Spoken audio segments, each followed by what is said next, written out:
close to the daggum gate, girl. Hello, everybody. Welcome, welcome, welcome. I got no explanation. So here's the thing. History. There were some things in history that were not too pleasant, and history happened, and the best way not to repeat the horrible things that happened in history is to learn about them, is to speak the truth about them, and to say, don't do that again. We know what that caused. We know the harm. We know. Do you understand? Organized crime happened, is happening.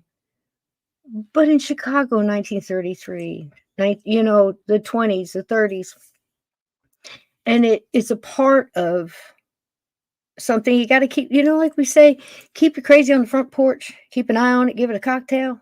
That's what we need to do with our history, but we need to tell the truth about it first and then go, oh, okay, there was violence. There was nasty things happen.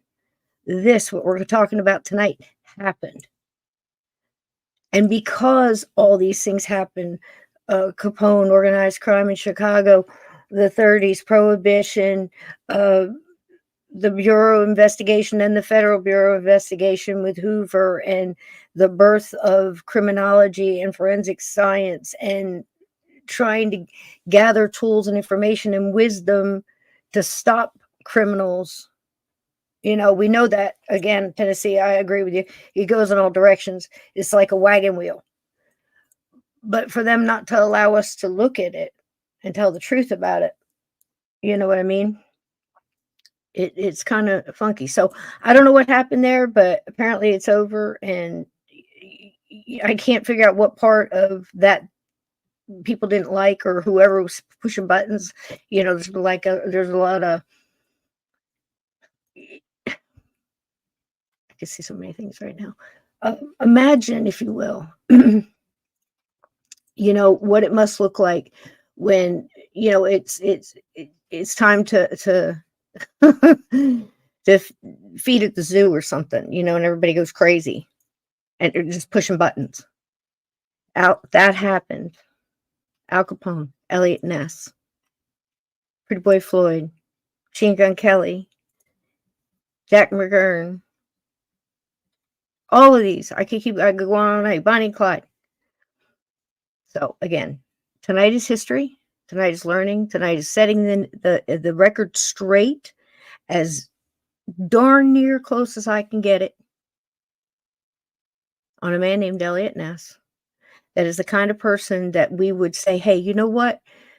You're a little flawed. You got some glitches, but it looks to me like you're a very brave dude, and you're out there trying to right the wrongs and, walk on into crazy situations because it's the law, even if you don't agree with that law. He did not agree with Prohibition, but he did his job.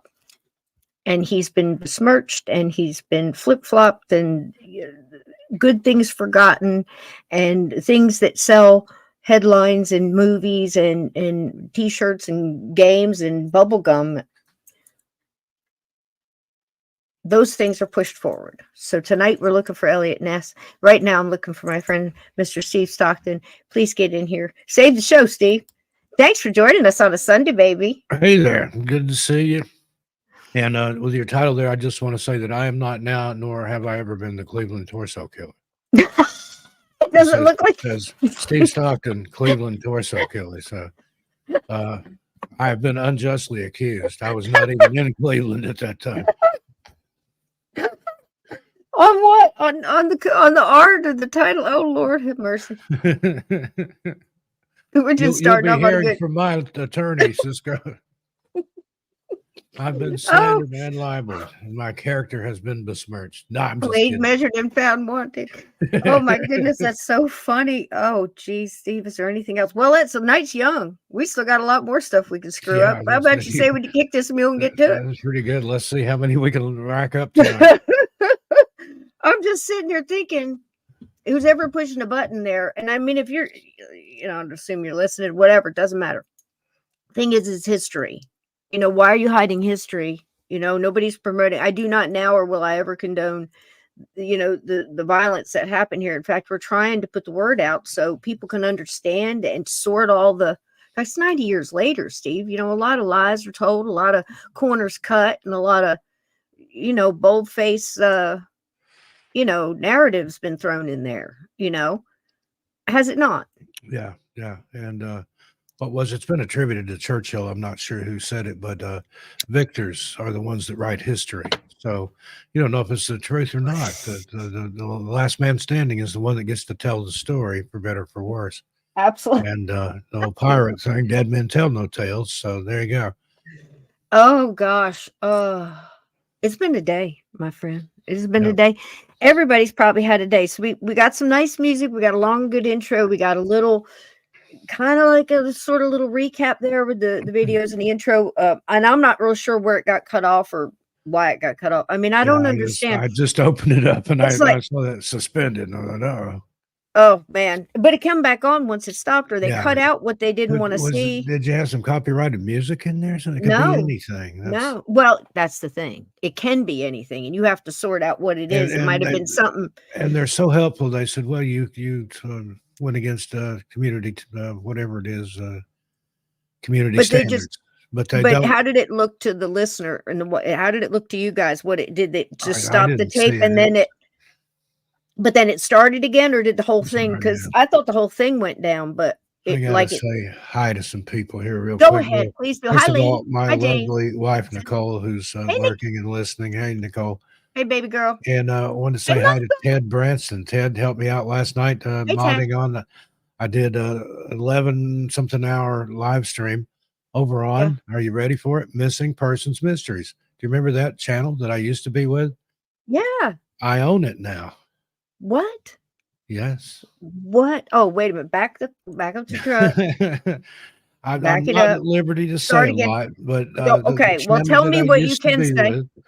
Nobody's just me and you on the front porch, Steve. You can say whatever you want to say. Nobody's here. Nobody's listening. Justice prevailed, and I own the channel.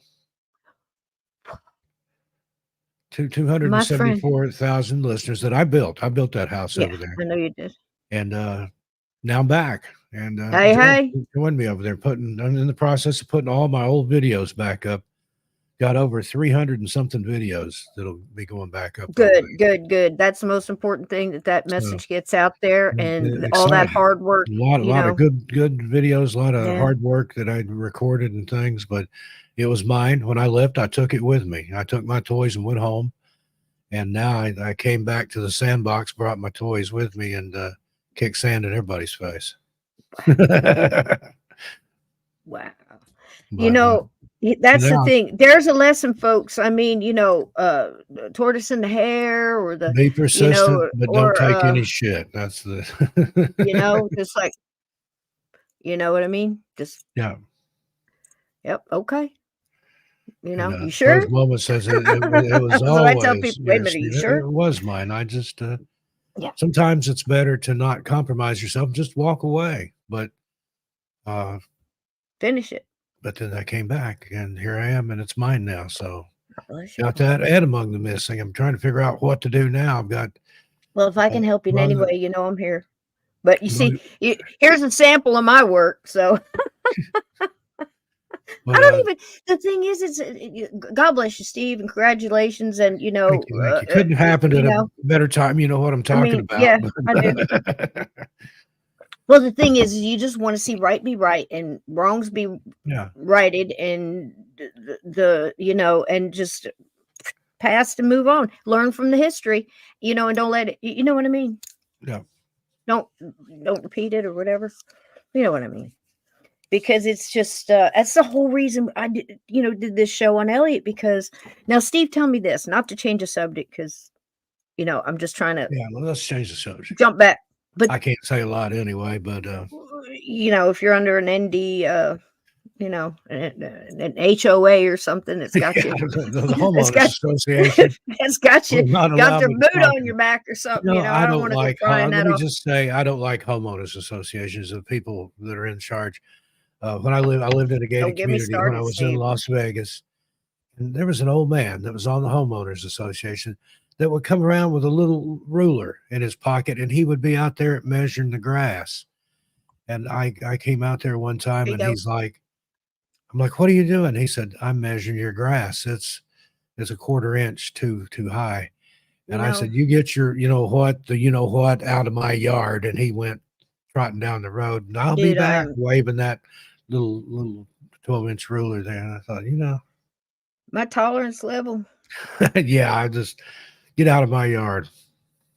I mean, I try hard. I said this. I had a conversation with somebody the other day. I said, you don't understand. I'm over there minding my own business. You know what I mean? and so they come over there and they leave just, it's like, don't come messing with me. My yard, measuring my grass. He's walking in my Do grass. not get your peanut butter in my chocolate. Exactly. And the poor old fella, he's probably passed away now, because that's been several years ago. And I'd say he was in his 80s, and I guess he didn't have anything better to do, but he was the grass monitor, and he would go around and measure everybody's grass. And if it was too high, he'd tell you, or they'd send you a letter, actually put a note under your door that you don't put a note. Please don't. Please do not ever put. No. Now, this was a nice neighborhood. It was up the street. Pat Morita lived there till he died. The next street over, B.B. King lived there. Across the street, one of the guys from Quiet Riot lived there. Colonel Tom Parker's widow lived up on the other corner. I mean, it was a nice neighborhood. It's a happening place. It was, but then they got this old bald-headed coot out there measuring everybody's grass. I bet you don't go to B.B. King's house and measure his grass. I actually met B.B. King. He was out. They had this big 15-passenger van that said King Road Shows on it, and I figured it out one day. He was taking his trash out, and I'm like, "You're B.B. King," and he's like, "Yep, that's what they tell me." And I said, let me carry that trash out for you. Let me do something. You shouldn't be carrying your own garbage. Oh my gosh! But it was that kind of neighborhood. Mario's met him. He gave him a little pin with the piano thing. He's got a story. Not that time, but the next time I saw him, he gave me a guitar pick, and I've still got it somewhere. I think he played his piano, Mario. One of the two. I can't remember the story. Anyway, it's his story. But he met him, and he's a nice guy. Yeah, long time. He's one that went out. Like you'd still see him on stage and stuff like that, but had so much class. He would just, you know what I mean? Yeah. Sometimes you see people come out and you go, man, 10 years ago. Because now this is all I'm going to remember. I'm going to see this, and that's not so. You know what I mean. When bands just don't know when to quit, and stars keep coming out for whatever reason. And there's one here lately looked like interdimensional something or other has gone on with her. She looked like she wrapped herself in foil. I won't say who, because sure I will. Madonna absolutely has lost her mind. Have you seen her gyrating wrapped in? No, I haven't seen it, but I did see a thing somebody had posted on Facebook. It said back in the 80s, if somebody told you that one day Roseanne Barr would look better than Madonna, you would have laughed in their face. There you go, my friend. There you go. I mean, it's true. It's true. It is. Absolutely is. Yep. Well, it may be true, Steve. All this jibber jabbering, redoing all over the years on all the radio stations across the waves and through time. Hey, Scott. What have we said? Here, froze moments. If you're gonna be evil inside, eventually it starts showing up on the outside. Yeah, it'll eventually seep through to the outside. Mm-hmm. Like one of those water bottles, where you soak the bottle in water and it keeps the, what I'm talking about, Botus. Hey, Glenn. Yep. Don't know where I'm going with that, but anyway, yeah. Ted, you minx. I heard he was spamming my channel and your channel the other night. I figured you wouldn't mind. Thank you for everybody that supports everybody's channel. Ted was wearing it out over there, and I appreciate Ted being a mod. Thank you, Ted. Thank you all to the mods, all our wonderful Black Ops mods. And, I don't thank you guys enough for sharing the show out. And if you haven't, please go out and hit a like, because how could you not like us? We're here trying to tell the truth, and we're here trying to sort things. And, who else do you know that would do 5 episodes on Eliot Ness, for the love of Pete? Did you ever think, it's like, I thought it was a lot when I did Lincoln. Lizzie wasn't that bad. I mean, I kind of the Vallista Axe murder house with Dr. Epperly. That was a deep. like 14 episodes of that one, I think, but every single one of them a winner. Go back and watch that if you My care goodness. anything And there's about a the source man who I around my house for the past couple of weeks been calling him the Dr. Epperly of the gosh, so many names for this case, Steve. The butcher of Kingsbury Lane, the mad butcher of, just so many.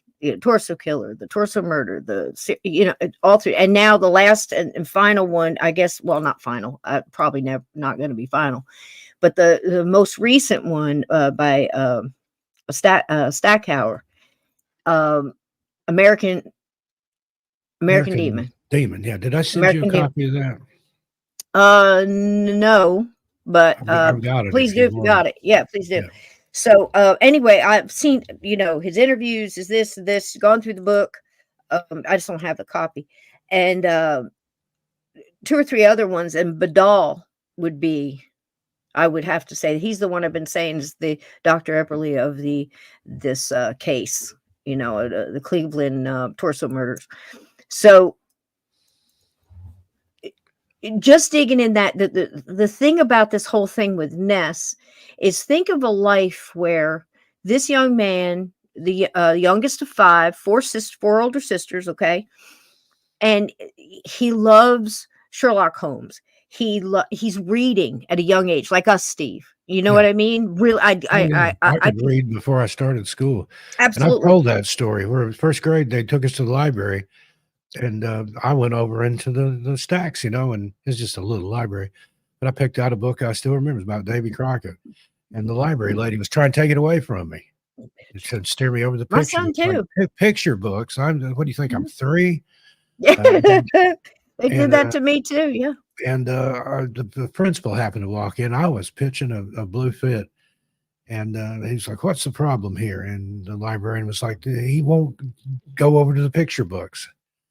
And he took the book I had away from her, and he looked at it, and he said, "You can read this." I said, "Yes, sir." He handed it to me, opened it up, handed it to me. And I just started reading. And he turned to the librarian and said, "You let him have any book that he wants in here." And that was my first little victory in grade school. Yep.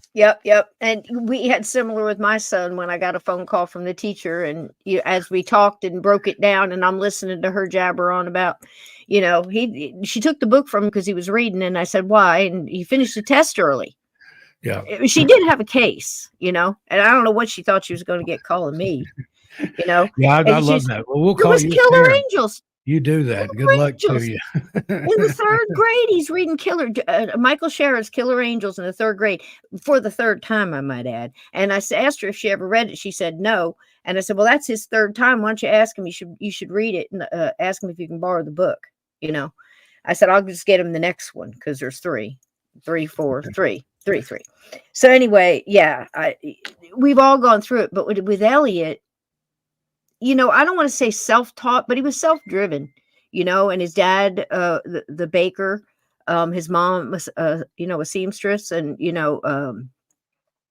he had a similar almost upbringing in a way as Al Capone, not so much culture and all that, because I didn't see any, real culture for sure, but not so much a bloodline as strong as, like, say, bringing Italian culture over to America or Russian culture. You know what I mean? It would be so different. But with the Nesses, he had the chance to reach out, and he read Shakespeare and Sir Arthur Conan Doyle, Sherlock Holmes, and you can't help when you're watching him go through his lifetime and all the different jobs he had, where he was applying these things that he had read before. And you can really connect into somebody when you go all the way back, like we did with Lincoln, like we did with so many, and really kind of unpack this. Because again, this man is known for so many things that probably weren't true. He never threw Nitty off the roof. He wasn't really into violence. In fact, the last part of his time in Chicago, most of the raids and stuff he did, he carried an empty holster, but he was the first one through the door. You see what I mean? He was a trip. He was a trip. And a lot of the stuff he did in Cleveland after Capone, which was kind of a real solemn thing for him. If you think about, all these decades it was lied about. He was never even there. He was. We proved that. I've shown pictures. I've shown footage of him being there, taking Al Capone to the train that was carrying him to prison for 11 years for tax evasion. And for decades, it was said in multiple books, multiple different documentaries, that he never even got to be there. He was there. He was there for 5 weeks sitting in that courtroom, and he never got to be a witness. He was a spectator. You see what I mean? And you've got all of this grandstanding in the movie. Never happened. He got to tell a little bit, but that's it. He had to sit back and let the process play itself out. And it was, I don't want to go as far as to say degrading to him, but I think a part of him would agree to that, where he really felt like he didn't get to finish that, that blow. He had so much, evidence, but his case was a lot of raids and, collected booze and things like that. He couldn't get Capone, pulling the trigger, even though he knew, and it ate him up. It ate him up. So when he's leaving, he, right before he's leaving Chicago, right after the Capone thing, his boss decides that he's going to, write down, his account of what happened for the paper, this certain reporter. That's where the Untouchable name comes from, that same reporter, the same article. And in that article, his boss kind of felt bad for Ness because he knew how bad he and the Untouchables had worked to really chip away at Capone. I mean, he hit Capone for, I want to say, it was in 100 millions. Let's just put it that way. I don't want to give you the wrong thing. And it's Cisco said, get the numbers wrong. But it was so much, we all heard about him calling up Capone and saying, looking out your window tomorrow at 11, right?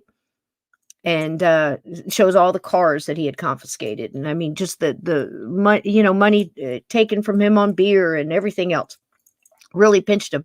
But he didn't get to finish that, cross that finish line with it. And he was there for another year. Prohibition ends. He's kind of doing little things here and there, but not really anything as big or, satisfying. And pretty much he couldn't move up to the FBI because Hoover didn't want somebody who would outshine him in the papers. He did the same thing to Melvin Purvis. We talked about that last week, right? And the whole, kind of thing with the new FBI and Hoover being the, the poster boy for that and not wanting, literally took Eliot Ness's letters and applications and just put them in the drawer and left them there and just let Eliot kind of just fade away, which was a sad thing to have happen. Well, then he gets offered. Well, he goes and he kicks in a couple stills in the Tennessee mountains in Kentucky. And that's where he was really scared because he said, these gangsters, they've got this kind of honor code where they're probably not going to go after a Fed because it's just going to cause them more heat. So I don't have the same security going in the mountains out there because those those boys out there in them stills will shoot you quicker and they'll shoot a squirrel, Didn't so like he was pretty scared. revenuers, they called them. Yep. So that one was a little touchy for him, and it was a little here and a little there. And then he got the offer to one of the biggest things, the public safety director for Cleveland, Ohio, which I wrongfully stated was the third worst city at that time in of its its heyday. I mean, after the war, during the Depression, they had the same thing Chicago had. They didn't have Al Capone, but they had gambling. They had, extortion, organized crime, prostitution, and 3/4 of the police force was absolutely corrupt.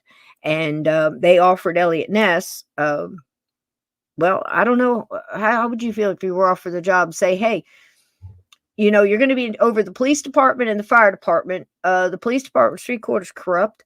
We are the number one worst city for crime, violent crime, burglary, personal crime, car accidents, highway safety, the whole shebang. But you get good benefits. Yeah, there you go. Your mileage may vary, Steve. So, exactly. And Eliot Ness said, Sounds like test of all tests. If you ask me, I'm in, you know? And he jumped right in. New bride, they moved to Cleveland. So his time in Cleveland is often forgotten, all the things he did. Brief over view here. He got there, and right away he starts getting rid of corrupt cops, including high ups. He he couldn't prove this one or that one, so he would just reassign them, send them out of the city, and send them someplace else to get them away from everybody and break up the groups. He did a lot of shifting. I've got a little video on this later if they let me show it, which I made myself for my own stuff. You know what I mean? They're going to come out with their little yardstick or their little ruler and see, I'll so this measure goes my a grass, quarter Steve. inch over the line. You're measuring my grass, Steve. I don't like it. I don't like it, you know? So, again, it's just history. We're reviewing history. It's the truth as I know it to be on this date in February 2024. I can't believe that. I can't believe we're in February already. And we're in 2024 already. you know, and here's all the sources that'll, you know, back you up. I mean, how many books? Now, again, a lot of the stuff I've gotten is from either old stuff from 90 years ago, like just like these guys. Go ahead, sweetie. Or the new books that are coming out, and mostly Badal. He's written 3 books on Eliot Ness and the Cleveland murders. And my thing tonight is to not, you know, glorify or gratify, you know what I mean? Just explain a little bit of what happened. It's been something because you go studying this and you see things you're never going to see, and I'm not going to do that to you. And you know, when we tried to do Velisca, you know, Dr. Epley explained how it happened and how it went down, but we did that because we could have it, you know, in history. Him and I talked about this, and that gentleman has worked on that case almost 70 years now. And I told him, we got to get this on, and I want to give you all the time you want, because this is, you know, to go here, to go there, and it's out in the inner tubes forever, you know. So we just want the facts stated, and that's what I'm trying to do now, because there's been a lot of lies made about this man outright, you know. And the real stuff is so interesting, and it's forgotten. So when you start digging, you know, finding out it was Eliot Ness when he went to Cleveland that said that the police cars should be marked so people can tell what they are. They didn't have that. He said that the police should go through proper training. They didn't have that. They didn't have it. He set the whole thing up, from physical training to shooting skills, hand-to-hand combat, diet, the whole spiel. He did, they had no EMT or ambulance, okay? Usually the police cars just took the injured, all right? He changed that. He said there should be a vehicle with medical supplies and specifically marked and all these things. You hear a lot of stuff about jaywalking with him. Well, people were. They got lazy. They weren't paying attention. Nobody was paying attention to the laws. No laws were enforced. There were very few laws in place. And yeah, jaywalking. But he went at everything with just this, you know, follow me, and, you know, showed him how he wanted it done and just straightened it out. Little over a year's time. They were getting awards for the safest city, safe city awards. A little over a year. That's something that shows you that somebody with a business degree and a little self propelling attitude and a go get 'em kind of step, you know, pep in their step, you know, can get a lot of things done with a lot of things against them. A businessman and a business degree in business, which he briefly leaned on a little while toward the end of his life. But Eliot Ness had some luck. he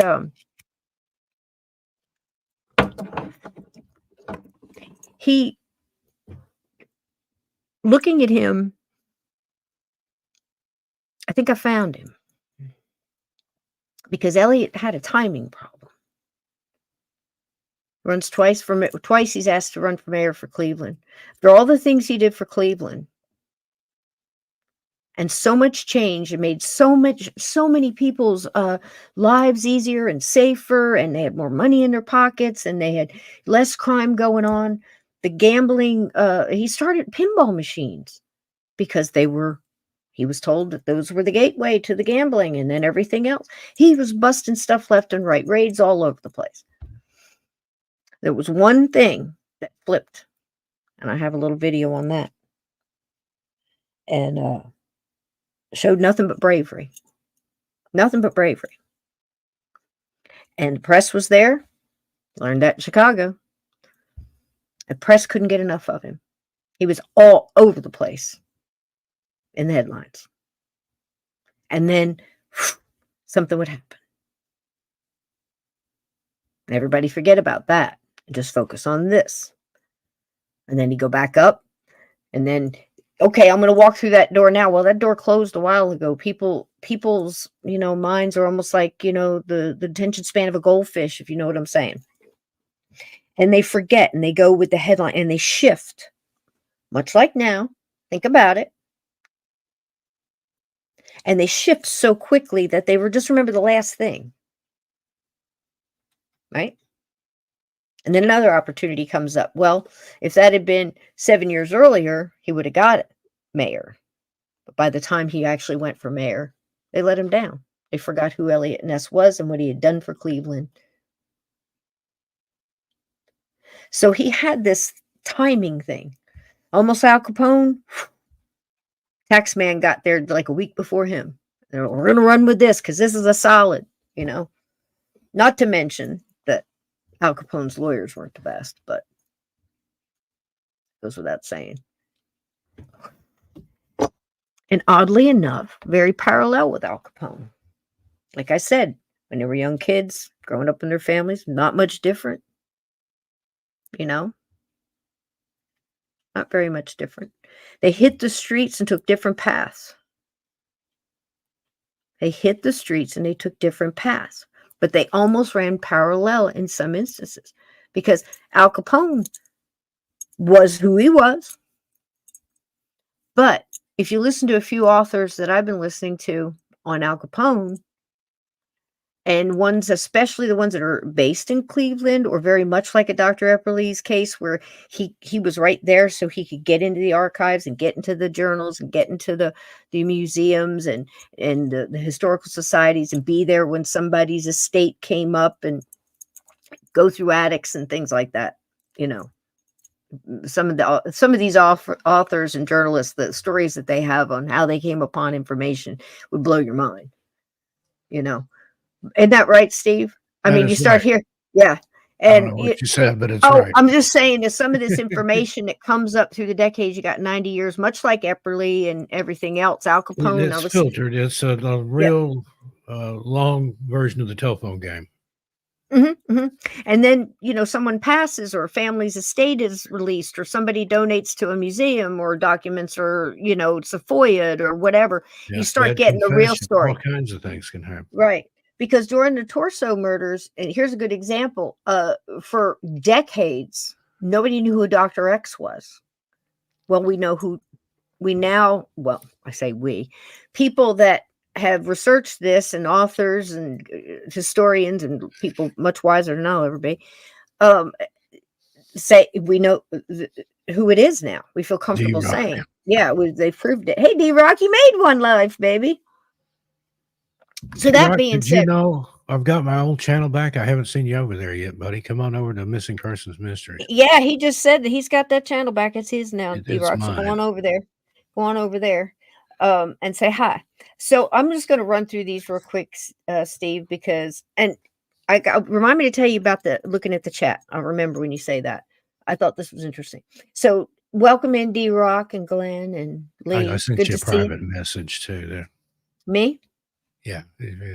Oh gosh, what's this? The top comments in the private chat. Oh, If you could take care absolutely. of that, please. Thank you.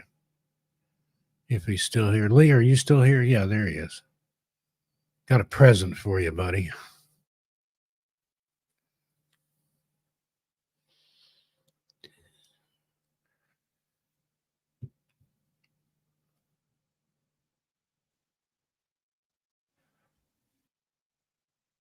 Uh-oh. Now we've done it. Cisco has been abducted. They're holding her for ransom. Oh, there she's back. I just don't even know. Yes, I can take care of that. All right, thank you.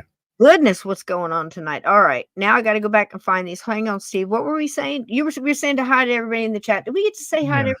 I think I saw. And then you got abducted. I was getting ready to take up a collection to try to ransom you. So wow. Okay. My I'm goodness. stay gone for a few more minutes, and then we'll see how much we can get. Goodness, I can't believe this. All right, let me drop this so I know where I've got it, and I'll stop it. My goodness.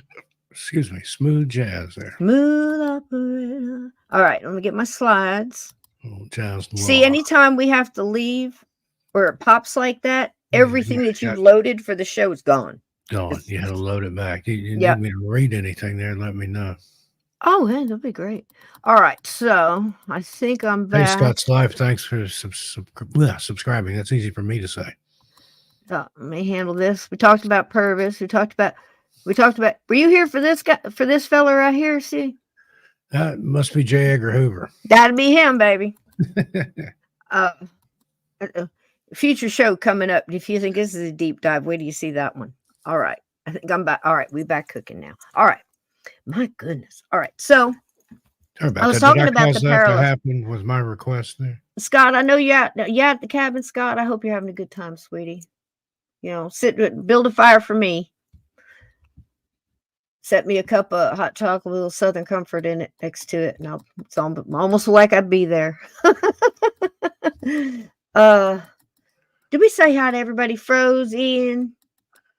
I hate it when I forget to say hi to everybody. Catheta. All right. First for audio, he is still here. There's Lindsay. Yeah. All right. Okay, hang on. Wait a minute. He says I'm a bloody legend. I don't know about that. I got some. Hang on. We're gonna do some in the field promotions here. Hang on, Steve. We're doing a little. You got them lined up. Lee G, step forward. There you go. All right. Present big responsibility. Arms. Called arms. Okay, there you go. That'll probably get me shut down too. We're not gonna make it tonight, Steve. The whole thing's gonna burst into flames. We ran in the ditch before we even got started. I'm telling you what. And that's part 5 with Steve Stockton, Cleveland Torso Killer. I wasn't in Cleveland. I didn't do it. Nobody saw me do it. You can't prove a thing. Steve, my first question out of my mouth would be, tell me how you were time traveling, and I would, spill it. You know what I mean? Did you go into the Narnia closet to go back in time to do that? I did. I went in a wardrobe and came out. And have you been to Cleveland lately? I was in Kingsbury Run. I was there 100 years ago. I was just a little boy then. 1932. Does it? I was minus. This doesn't seem like 90 years ago. I guess it is. I was minus 31 years old. Right. So, yeah. That's right, Scott. I have to get that fixed first. I didn't do it. Nobody saw me do it. You can't prove a thing.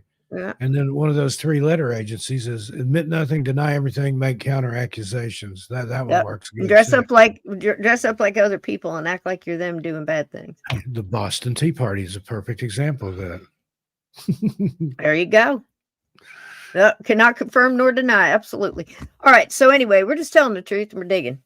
And I think it's interesting that Al Capone, I was saying about the authors. I can say probably at least 4 or 5 authors that have written books on Capone really dug. It said, they go to Cleveland, there's book signing, and they have people come up to them and say, my great-grandfather, got a job because of Al Capone. He put my granddaddy to work, or this one Al Capone saved my family. He, did this, he did that. So he kept getting lots of stories like that, people coming up and having their little family history story or whatever, you know, in Chicago rather. They were good to their people. When You know, when he I did a lived lot in of Vegas, I met some old timers out there that remembered the days when the mob ran Vegas. They said it ran better. They said we never went without. If somebody was struggling at Christmas time, there'd be a truck show up with a bunch of food, a turkey dinner, and a bunch of Christmas presents, and say, "Here you go." all right. And Well, when the corporations took over, none of that happens anymore. absolutely true, man. And You you just know, They only it's kill just each other. That was their thing they used to say. That's a quote. We only kill each mhm, other. mhm, Now, mhm. sometimes there's And some you got to collateral take the whole damage. person. It's like I don't, you know, I mean, I think I've been studying Al Capone since, gosh, you know, I was probably fourth, fifth grade, you know, and things like that was always weird. But the thing is you got to know the whole person because if you can understand the whole person, you know, where they took those shifts, those little yeses that where did they take, you know, what exit did they take off the interstate that got them to go where they did, you know, and how did they get back and did they get back or they kept going, you know, it helps you in your life be able to sort things, especially if you're dealing with paranormal or ghosts or anything like that. You're dealing with Yeah. human beings. You just ask yourself, what would Al Capone do? Exactly. So anyway, Lee, you got to learn how to bake these. You can get the recipe from any of the mods in the chat. If anybody comes in here and tries to disturb the serenity and the love and the bacon in the live chat, and they don't take a hint, then you bake Don't them a be dozen of afraid these. to crack skulls. Do not be afraid Now to. to Lee, they call that a spanner, but you can take that spanner and bash anybody in the head that needs it. That's not a mod. Yep. You know, it's that too. I mean, it all depends on your vantage point of how you're affected, you know, but there's always that inherent thing. If you're a person who tries to follow the law, there's always that thing in, you know, if somebody's not following the law, you want to see them held accountable for it. And that's the only way you can keep that kind of structure going. Because if nobody gets held accountable for all the stuff that they're doing wrong, nobody's going to follow. You know, why would you? Other than your own moral compass and your general mood, which is my motto. And You know, Glenn Dennison, that is correct. He says the street with the Hells Angels clubhouse is the safest street in the city. And I've met some of the nicest Hells Angels. I I met some married a guys. pagan. I met I some guys married. from Sweden one time that were members of the Hells Angels. Nicest guys you'd ever meet. Just don't mess with them, and you'll be okay. I Don't married a cross. pagan. Yep. That's a country song, I think. You know, my son is the son of a I don't know. Your daddy's a pistol and you're a son of a bitch, something like that. Something like that. Is there a T-shirt or something? Bumper sticker? Anyway, Probably. see that I can say, but I can't say Al Capone. Yeah. Shot a gun, You and I can't don't even say think he was holding a gun. Steve Stockton, Cleveland torso kill. Let me get me a T-shirt with that on it. Hello, my name is Cleveland Torso Killer. You know what happened is this is in the title of the YouTube. No wonder how many. We should have a much higher view than this, because not only do I have a time traveler, but one of the most sought after. You'll never catch me now, Ness. Oh gosh! And somebody was saying that Lynn and I had people talking in the background on our video and stuff, whispering. That's right. And I said, "Well, even the ghosts agree with me." Because after something I was saying, and it kept saying, "That's right, that's right." So I don't know. I there's so much going on. I couldn't tell. Remember But when I if lived you in New hear it, let me know. Mexico, we used to have that when you and I were doing So shows. much in that house. That was a very, very active house, especially that back bedroom. With the bedroom, I turned into Studio That B. lady, Yeah, that young one, man. there was several in there, and then I heard another one. I heard a younger lady. Yep. I didn't see her, but I saw the younger one Son of a, go there in it the is. corner into the bedroom, and the person I thought it was, they were in the kitchen washing dishes, and had been there for some time. There wasn't anybody back there in that room. Yep. Yeah, pagans, the one outlaws, percenters. I mean, but I know what you're saying. the straight Satans. There's a lot of those biker clubs. They like to be referred to as a motorcycle He's in my book. club. He's in our book, Steve. Yep. He's in our book, Tale of Two Bikers. It's in there. So if you want to read about him, there it is. So yeah, I mean, it blows my mind. It's very interesting, and I think Eliot really deserves a credit because they forgot everything that he did for him in Cleveland. And again, it was like those little paths that he he took, and that timing and those doors opening and closing and then wanting to go back through the door, and it was the wrong time because people are so, I don't want to say fickle, but they kind of are, because they're going to go with the last headline and the last thing, and they're not going to remember, yeah, but he did all this. Look at this city now. We're safer and everything, to forget something that huge, but that's how they shifted. And the big one was the Cleveland torso murders. And I don't know if this stops again, we'll just cut it off like we did last time. It should be fine. I went through everything else twice, so I don't know what the problem is. But I'm going to play this, and we'll stop it and talk about it, because Steve wasn't here for a couple of them. And I would definitely want to get your opinion on it, Steve, because this was crazy. Now, I made a statement, I think it was last week, don't remember which show, that I personally find it on the outside of it, looking at the whole thing. Steve and I had talked about doing Black Dahlia. I probably won't ever do that one, because here's the deal. That man was so cruel to her, and I just don't want to give him any time. Yeah. And it was so horrid. And I believe they found the person that was, of course, he wasn't ever put to jail or whatever, but I have satisfied myself that I believe who did it. I know who you're talking about, and that's my pick too. Yeah, thank you. And I'm just not gonna, and I was thinking about doing a sidecar with this, because a lot of people said they matched up and it was same part. No, I'm gonna say no, it's not. It's so separate, and I'm no expert, but the MO on both of those crimes, so different. But here's where they're connected for me, and the timing too, and the place. Come on, it's such a stretch. Why? Just because and again, not even close to being the same. So, but the thing that is, the similarities are here in the suspect, the mental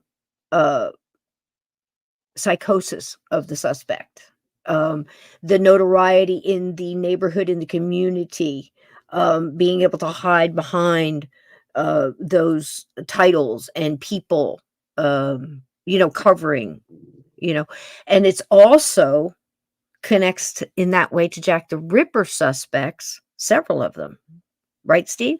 Yeah. With not so much being the doctor and having the skill, but the psychosis, the notoriety, the nobility, or the title, let's say, being able to hide behind that, the insanity, the in and out of insane asylums. All three of these killers, the Jack the Ripper suspects, and we kind of have it close there if you've ever studied Jack the Ripper, and we have, and the Black Dahlia and the Cleveland torso killer, and probably others.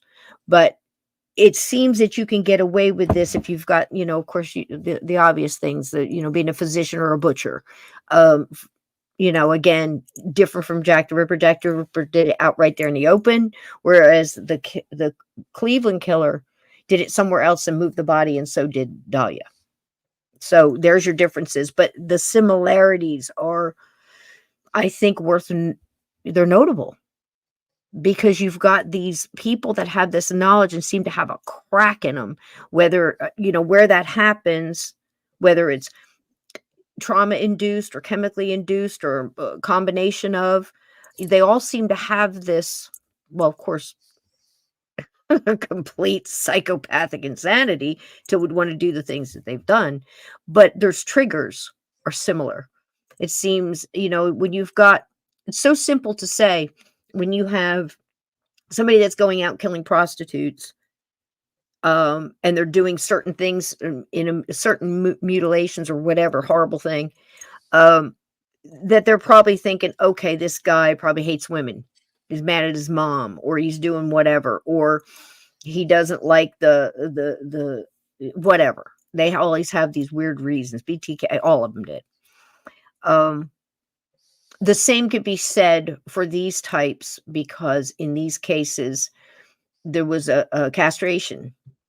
So right away you think, okay, he's killing younger men, this, that, and the other thing. This is happening from the second victim on, the castration. Maybe there's some kind of, let's just say, tendencies towards liking these guys and not being able to handle that And 1933, the way that that would be looked at would be something that would, they would try to hide. And because they're hiding, they're oppressed. And because they're oppressed, they want to lash out, kind of thing. Like,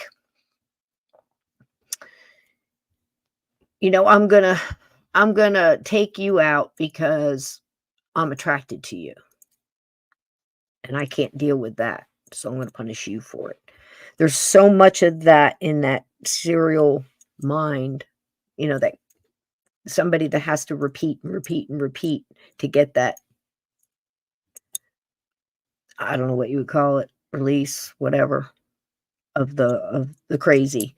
In this case, that is extremely prominent. It's not pretty in any which way. But like I said, I'm not going to show you a lot of the pictures. I'm not doing it because, like I said, you can't get it out of your eye. There's a couple, but they're the ones of their death masks or whatever that they made with the clay and the plaster Paris kind of thing to try to get them identified, because there was only 2 that were positively identified, even though if you're out there looking for information on this case, you're going to come through multiple interviews and podcasts and documentaries that say otherwise.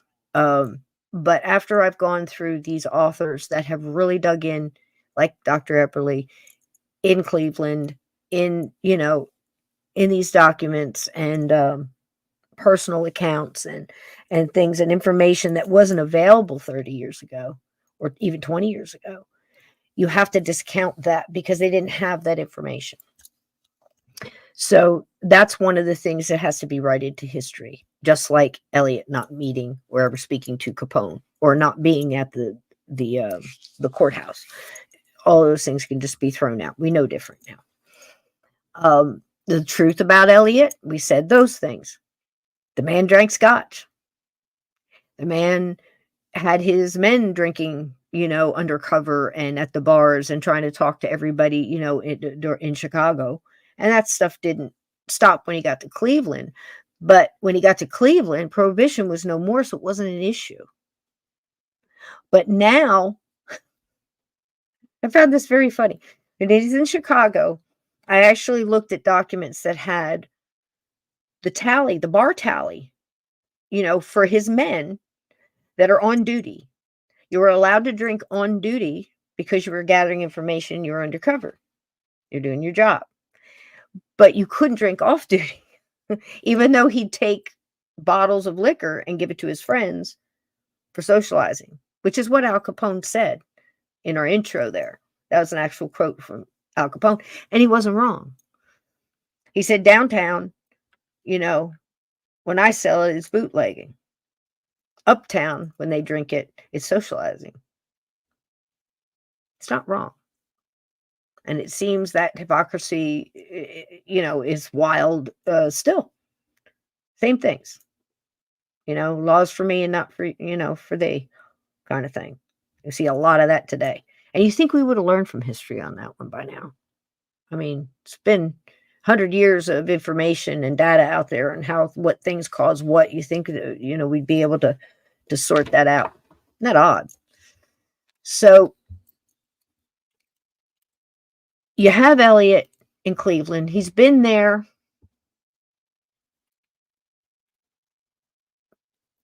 At first, he walks in. He did all the things, like I said, right out of the gate. He's, getting rid of higher ups in the police department. He's in charge of so many things.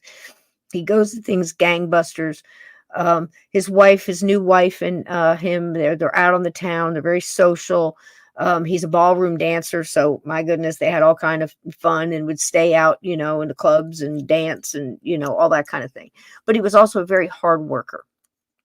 And he, we could take a ribbon and everything else. But there was, like I said, one thing that happened that made all the difference and made the city of Cleveland feel that a hero had arrived. And I know that sounds crazy to say in these days, but it really was like that, because they were now starting to get more And it happened very quickly. More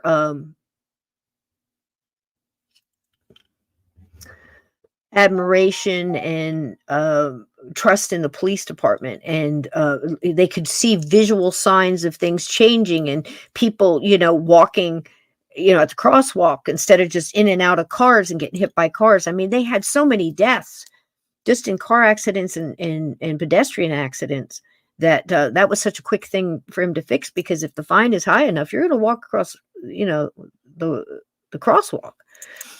So much so that this man, like I said, told you in the other show, that on his letterhead said, Eliot Ness, building such and such, safety, public safety director. And then at the very bottom, his little motto, look both ways before you cross the street. It's that simple. And a lot of door kicking in. But when he first got there, like I said, he showed them all. And it really went across the headlines so quick, and people just, it was almost like a Superman kind of thing, because the newspapers were relentless. Ness.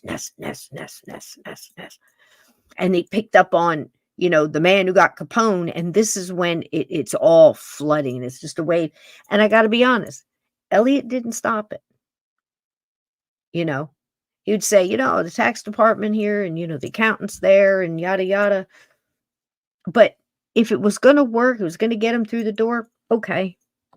And he felt bad and would tell his friends, I don't want to be remembered for a lie, because I didn't do it alone. And he would start trying to back it up. He never started it. He just didn't stop it at first. And it's lasted all this time. And if I asked you Eliot Ness, the first thing that would come to your mind would be Untouchables. But he did so many other things. So there we go. What kind of notification? It's nothing. Okay, so let's watch this, and this will catch us up and get us right up to the torso killer, and we'll be able to finish that up and get it all in if they allow us. And we'll do it as best we can. But in the meantime, it's Eliot Cleveland.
How funny is it that now he just fired 2 higher ups in the police department for drinking on duty, where he just left Chicago.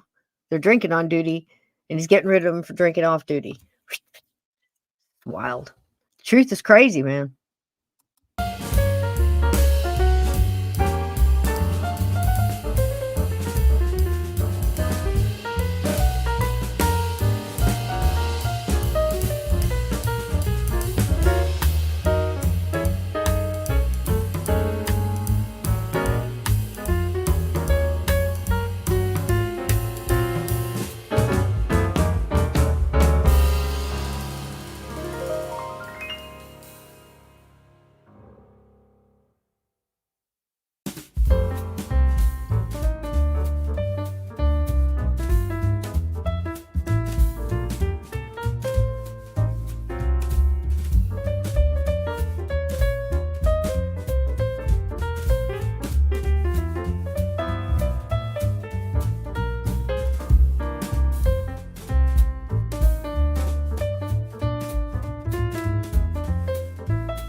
This was incredible. I mean, absolutely incredible. So Colorman, he's trying to break up this gambling den, whatever you want to call it, right? This is actual pictures. This was in the press. This is him going. And I'll let it run, but I'll cut the music down. So he goes to all the off-duty cops and says, hang on a minute, Colorman, I'll give me a minute. He goes up to the off-duty cops and he says, look, man, it's part of the team. We got to do this. But if you go with me, your pensions aren't going to cover for your family. You're not going to get, you're going to be off duty and you're just going as a civilian. The entire squad went with him. Everybody he asked went with Eliot Ness. And of course, he called the press. And they go showing up. And now this is just hours earlier. Colorman's trying to get in there. And the guy points a gun in his face and says, your badges mean nothing here, copper. Get out of here. Right? So, and he leaves. It's hard to imagine, but he did. And Eliot Ness shows up. He's unarmed. He's the first one through the door. And the press are taking all the pictures. And there it is. They're getting all the gambling stuff. And they, arrest a couple people. But that wasn't the thing. The thing was that he showed up with all these guys and he wasn't taking any more crap. And Cleveland had a hero. This made Eliot Ness in Cleveland. And it just went on from there. It was almost like Batman, Steve. You know what I'm saying? Yeah, Commissioner Gordon. Yeah. It was something, take care of all the bad guys. And I mean, it really was. And here, just, 10 years later, they would totally forget who this man was. It's incredible. The human mystery of it all. You know what I mean? The way people do. But yeah. So just 2 weeks after the Harbor raid, okay, things are really cooking up with something that's been going on. Now, this has been going on to get you guys started on this. It's kind of an odd case because there was, and we'll just say, let's say body. Okay. I think that would be okay. There was one body, and the shape. When I say that, every single one of them the same, except for one, no limbs, no. So that's why it's the torso, and no head. Every single one. So of course that made it very difficult for, identifications and things like that. In some cases, the heads were found, and those are the ones that got the masks. And those masks are still on display at the Cleveland Museum. You can see them today if you so desire. I'm telling you. So this was actually going on. So the first one, which is actually called Victim Zero, she was a couple of months before, but they had found her but never put the two together. This was the oddest thing about this case. You have to think about the time. The cops really weren't putting together that this one goes with this one, and this one goes with that one, and we've got one guy. The whole thing about serial killer wasn't even heard of till about the 70s. So, and they're certainly not interdepartmental, talking to other states. Do you have anything like this? Or none of that was happening. Okay. So you've got this one, Victim Zero, that happened a couple months before, and then they started and found another one, in Kingsbury, and that was Victim One. But not till a couple in, I think about until the sixth victim was found, did they start adding in Victim Zero, if that makes any kind of sense. So some people will say there's 11, and some people will say 12 or 13, because at this point in time, they really didn't know what to add in. They didn't know about modus operandi. They didn't know about motive. They didn't think about, what type of person is doing this. They weren't thinking about, is this one guy? With the mental state of this kind of, any kind of homicidal or this kind of crime, the thought was that if somebody killed somebody, they knew them. And it was usually for a reason, a crime of passion or a thief or, something along those lines, a family dispute, whatever. And it was obvious to the motive. In this case, there wasn't any. The only thing that they could put together was that it seemed to them, the ones that they could tell, were coming from this hobo, what was called Hoovervilles, Steve, right? Were shanty towns. And this one was built along an old, dried up prehistoric railroad, ran along a riverbed that ran along a railroad called Kingsbury Run. And it just absolutely baffled. Now there was Eliot Ness walks in, and he's the public director. He's on fire. He's putting out big fires. He's not putting on little ones. He's doing big fires. He's getting results. He's doing the like I said, he's handling the traffic safety. He's handling the fire department, the police department. He's getting them training, teaching them how to shoot, getting ambulances. For Pete's sakes, he got the mounted police started again, because like we heard last week, it's easier if a cop tells you to move back, you might think twice. But if a cop on a horse tells you to move back into riot, you're probably going to move back. So he thought it was important. And also the motorcycle squad. So many things that people don't even realize that we're still using today that Eliot Ness got started. Yeah. And not just in Cleveland, all around. It's incredible stuff. So this is already going on before Eliot got there. If you count Victim Zero, which is why I explained it like that. If you count Victim Zero and Victim, One as the same killer, this was going on before he ever got there. But he wasn't really,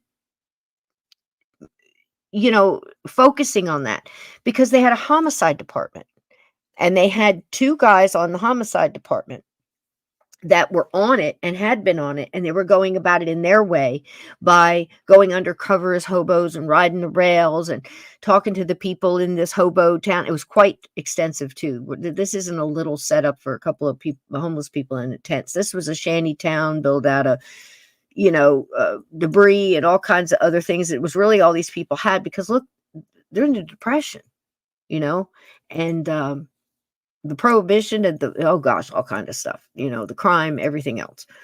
And people didn't want to, they felt sorry for him, but weren't going to do anything about it, because a lot of people were in that stage or right about to be in that stage. So that's what was going on at the time. Eliot started paying attention when the town was really starting to get scared, and they were sending out a lot of, signals to the higher ups that, do something. So the mayor asked Eliot Ness to get involved. Until then, he was concentrating on everything else. And he brought his mind in, the mind of that young boy reading Shakespeare, Sherlock Holmes, and you could just see him, how he went about it in a different way, in a deductive reasoning kind of way. And he was one of the first ones to think, let's get everybody who's ever worked on this case in the same room and tell everybody what they have. Who do you think did it? What are we looking for? Until then, people weren't saying, who are we looking for that killed all these people? And I'd like to say Eliot Ness was the first one to put all of those cases together, but it was really the newspapers. The time of the newspapers back then, they would get on something and follow through like crazy and, run in all kind of directions. But they were really the ones to say, hey, there's a lot of bodies showing up with no arms, no legs, no heads. They kind of all start to look, similar here. And believe it or not, that's what got everybody together in a group and started with something that starts to look like more like forensic science and profiling and of course the criminology and things like that. Like even fingerprints is very new, and different things like that. So they're bringing all that together, and that was Eliot. That's big. That's so big. Think about it. Until then, nobody thought about asking other departments or other towns or get everybody that's working on the case in the same room. So Eliot is given a group, just like he did in Chicago. He says, this works for me. This is my formula. I want a small group. I'm going to put it together. Everybody talks to me. I realize the homicide, these guys in homicide have been working on this, but I want a small group. We're going to dig into it, and everybody goes to me. Right.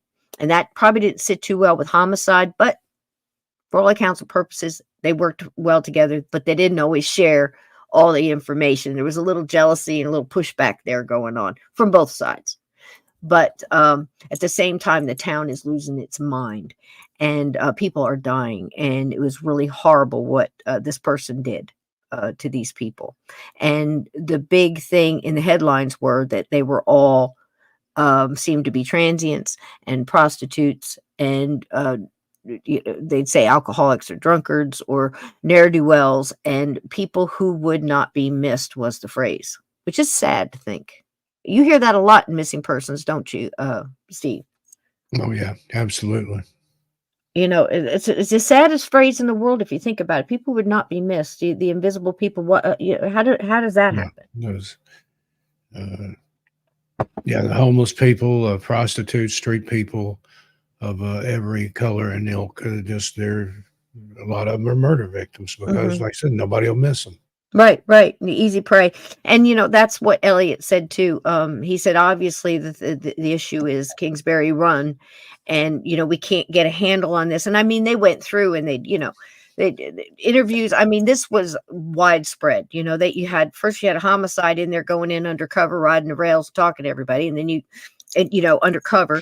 And then you've got Eliot's guys going through and, questioning everybody. And Eliot was throwing down the gauntlet, man. I mean, this guy had style in interrogation and things like that. He went in there and cleaned up all this rubber hose beating and phone book whacking and getting people to course. Cleveland was kind of famous for that at the time. I mean, a lot of places are, but not to point them out, but we are talking about Cleveland. So he stopped all that.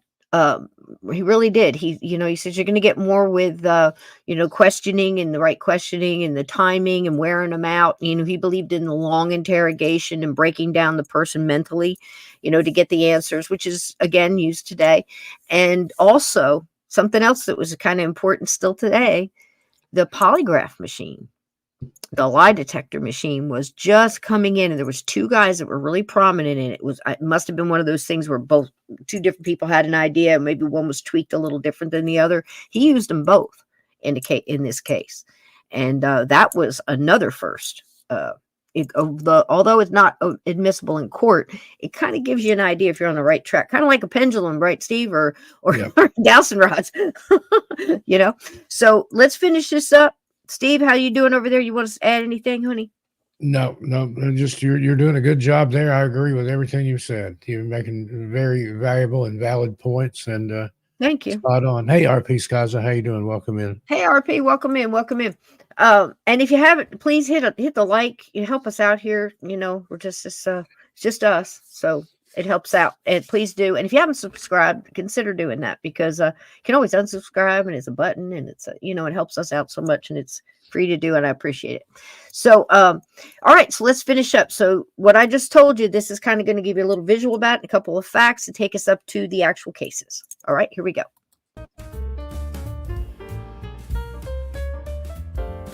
Let me run that back in case I talked over something. I'm sorry. Oh, and cleans it up. Gets all the bad guys. He's a real... There he is. So that part is true, as portrayed like the Untouchables. He just wasn't as violent as they say.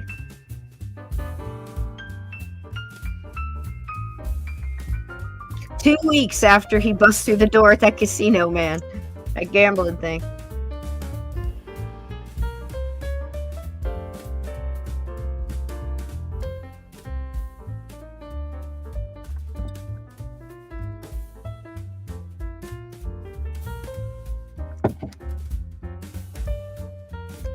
There he is, Merlot.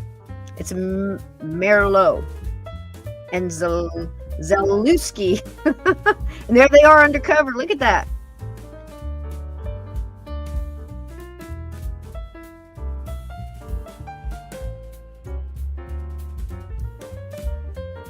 Yeah, Ness loved his scrapbooks. Now, Yes. whatever happened with those? Are those still existing somewhere? I can show them to you if you want to see them. You got them? I don't have them, but I can show them to you. You missed that last week. I kept saying, I wish Steve was here. This is about the gambling dens and everything he was doing while this torso murder thing's going on. This is what he was doing before he was pulled in.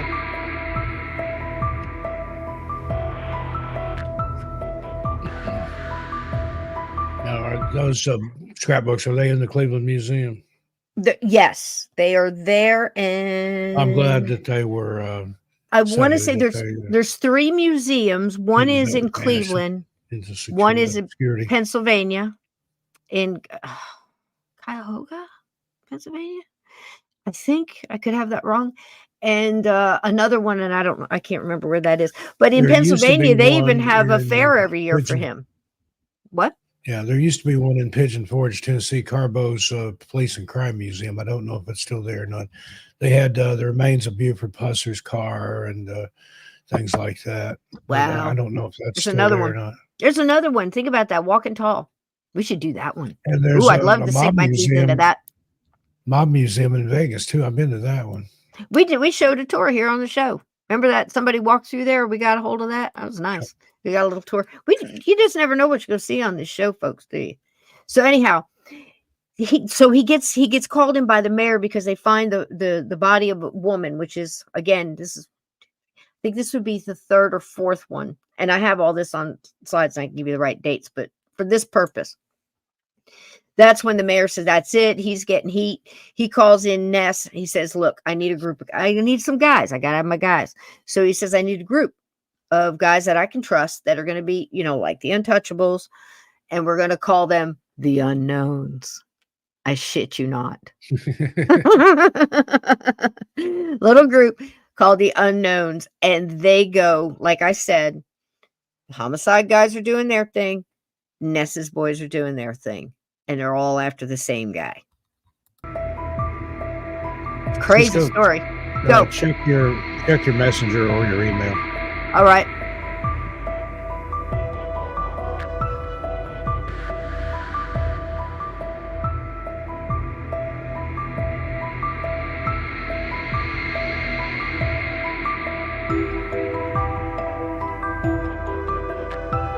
Thank you, my friend. Fell off the truck. Heard that one before. Oh, yeah.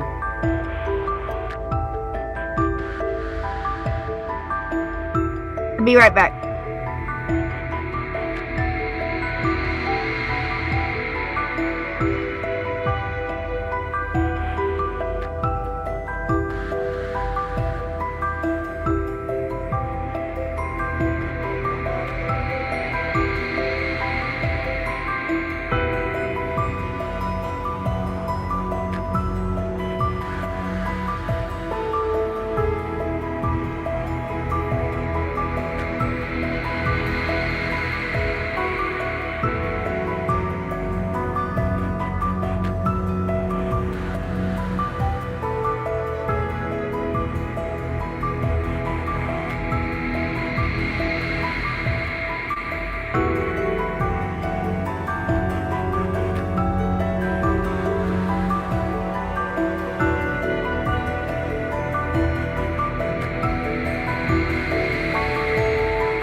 Sorry I about was that. gonna come back in and cover for you, but there you are. Here we are. So that takes us up to, I want to say, I don't know how it happened there.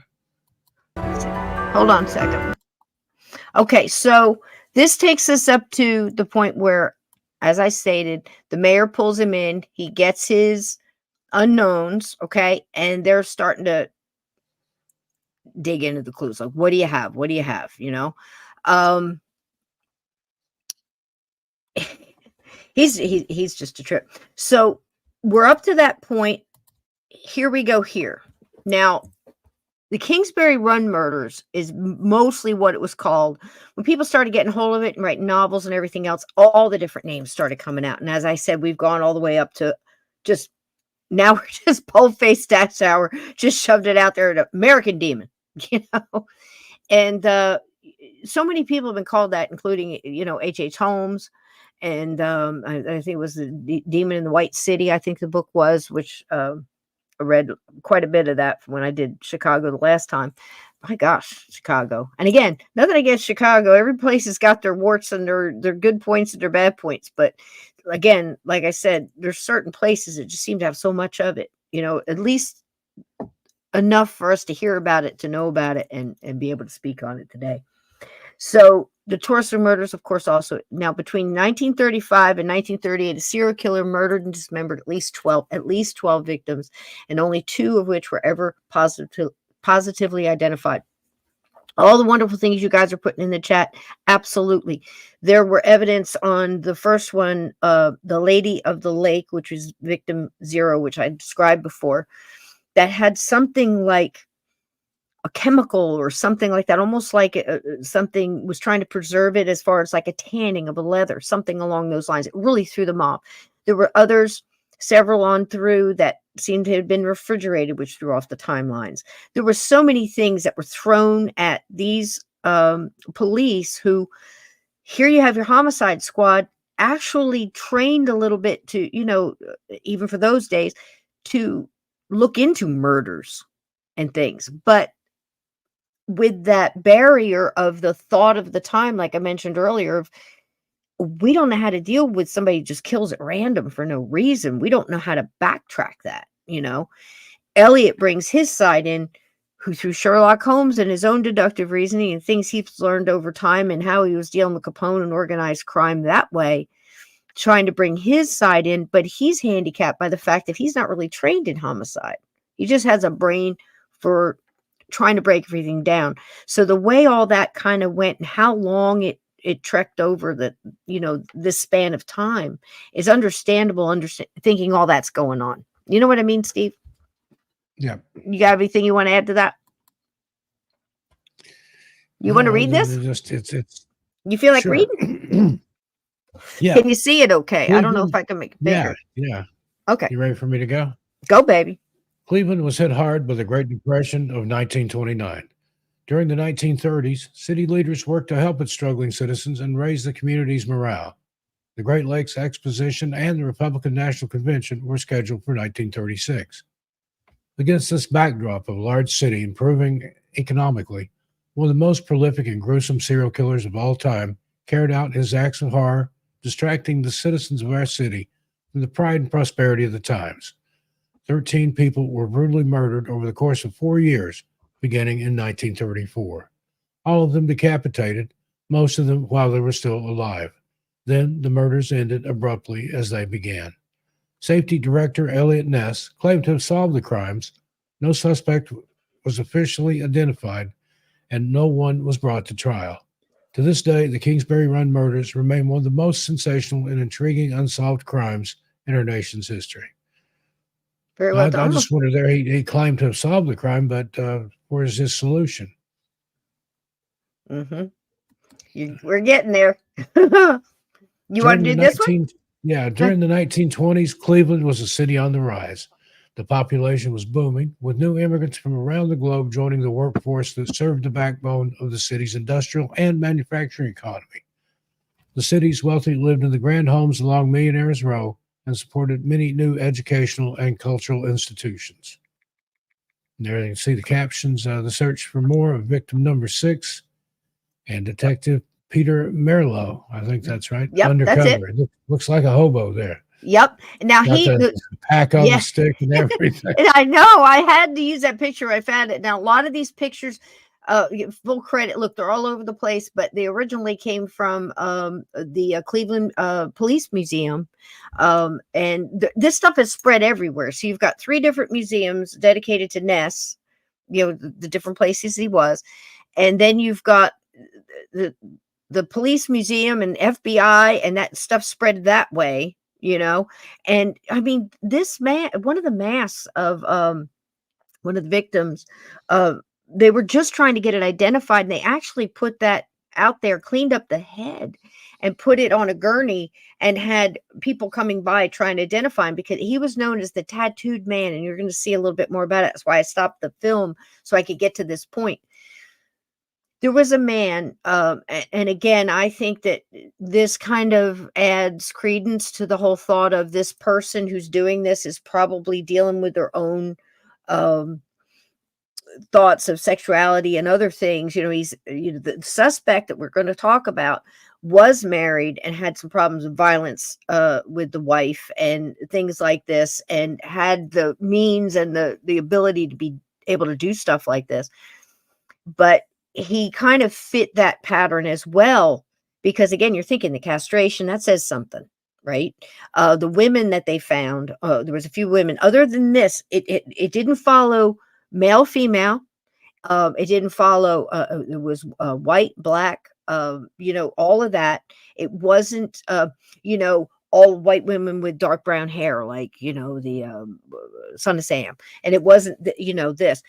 He was all over the place, but they were people who would not be missed. and they would seem to be easier targets. So again, everybody's focusing on this transient village, this Kingsbury run Hooverville, really. And Ness quick grabs onto, hey, he's getting all his victims from here. This is our focus, boys, and so did the homicide team. But when they found the tattooed man, they couldn't get him identified with all these tattoos. You would think at the time, sailor, Navy, and those were the people who had tattoos, especially the ones he had, and I will show you those. But the gruesome part about it was very much like the Old West, Steve, where they, in that case, they usually stood up the body to show everybody they got him. They'd stand them up in coffins, didn't they? Right on the front porch of the whatever. Pop up out there, and the thing to do was, once you bought your ticket to go in and view that, was to put the ticket in the corpse's mouth for good luck. Yep. Isn't that crazy? And there's stories on that. We've got, Steve and I did the story on that whole thing with John Wilkes Booth, didn't we? They found he was in a fun house on I think Venice Beach at one time. The horror house or whatever, the fun house had a dummy in there, and it turned out it wasn't a dummy. They found out that it was an actual corpse, and that was how they identified it, was by the tickets that were stuffed in its mouth from where it had been on display.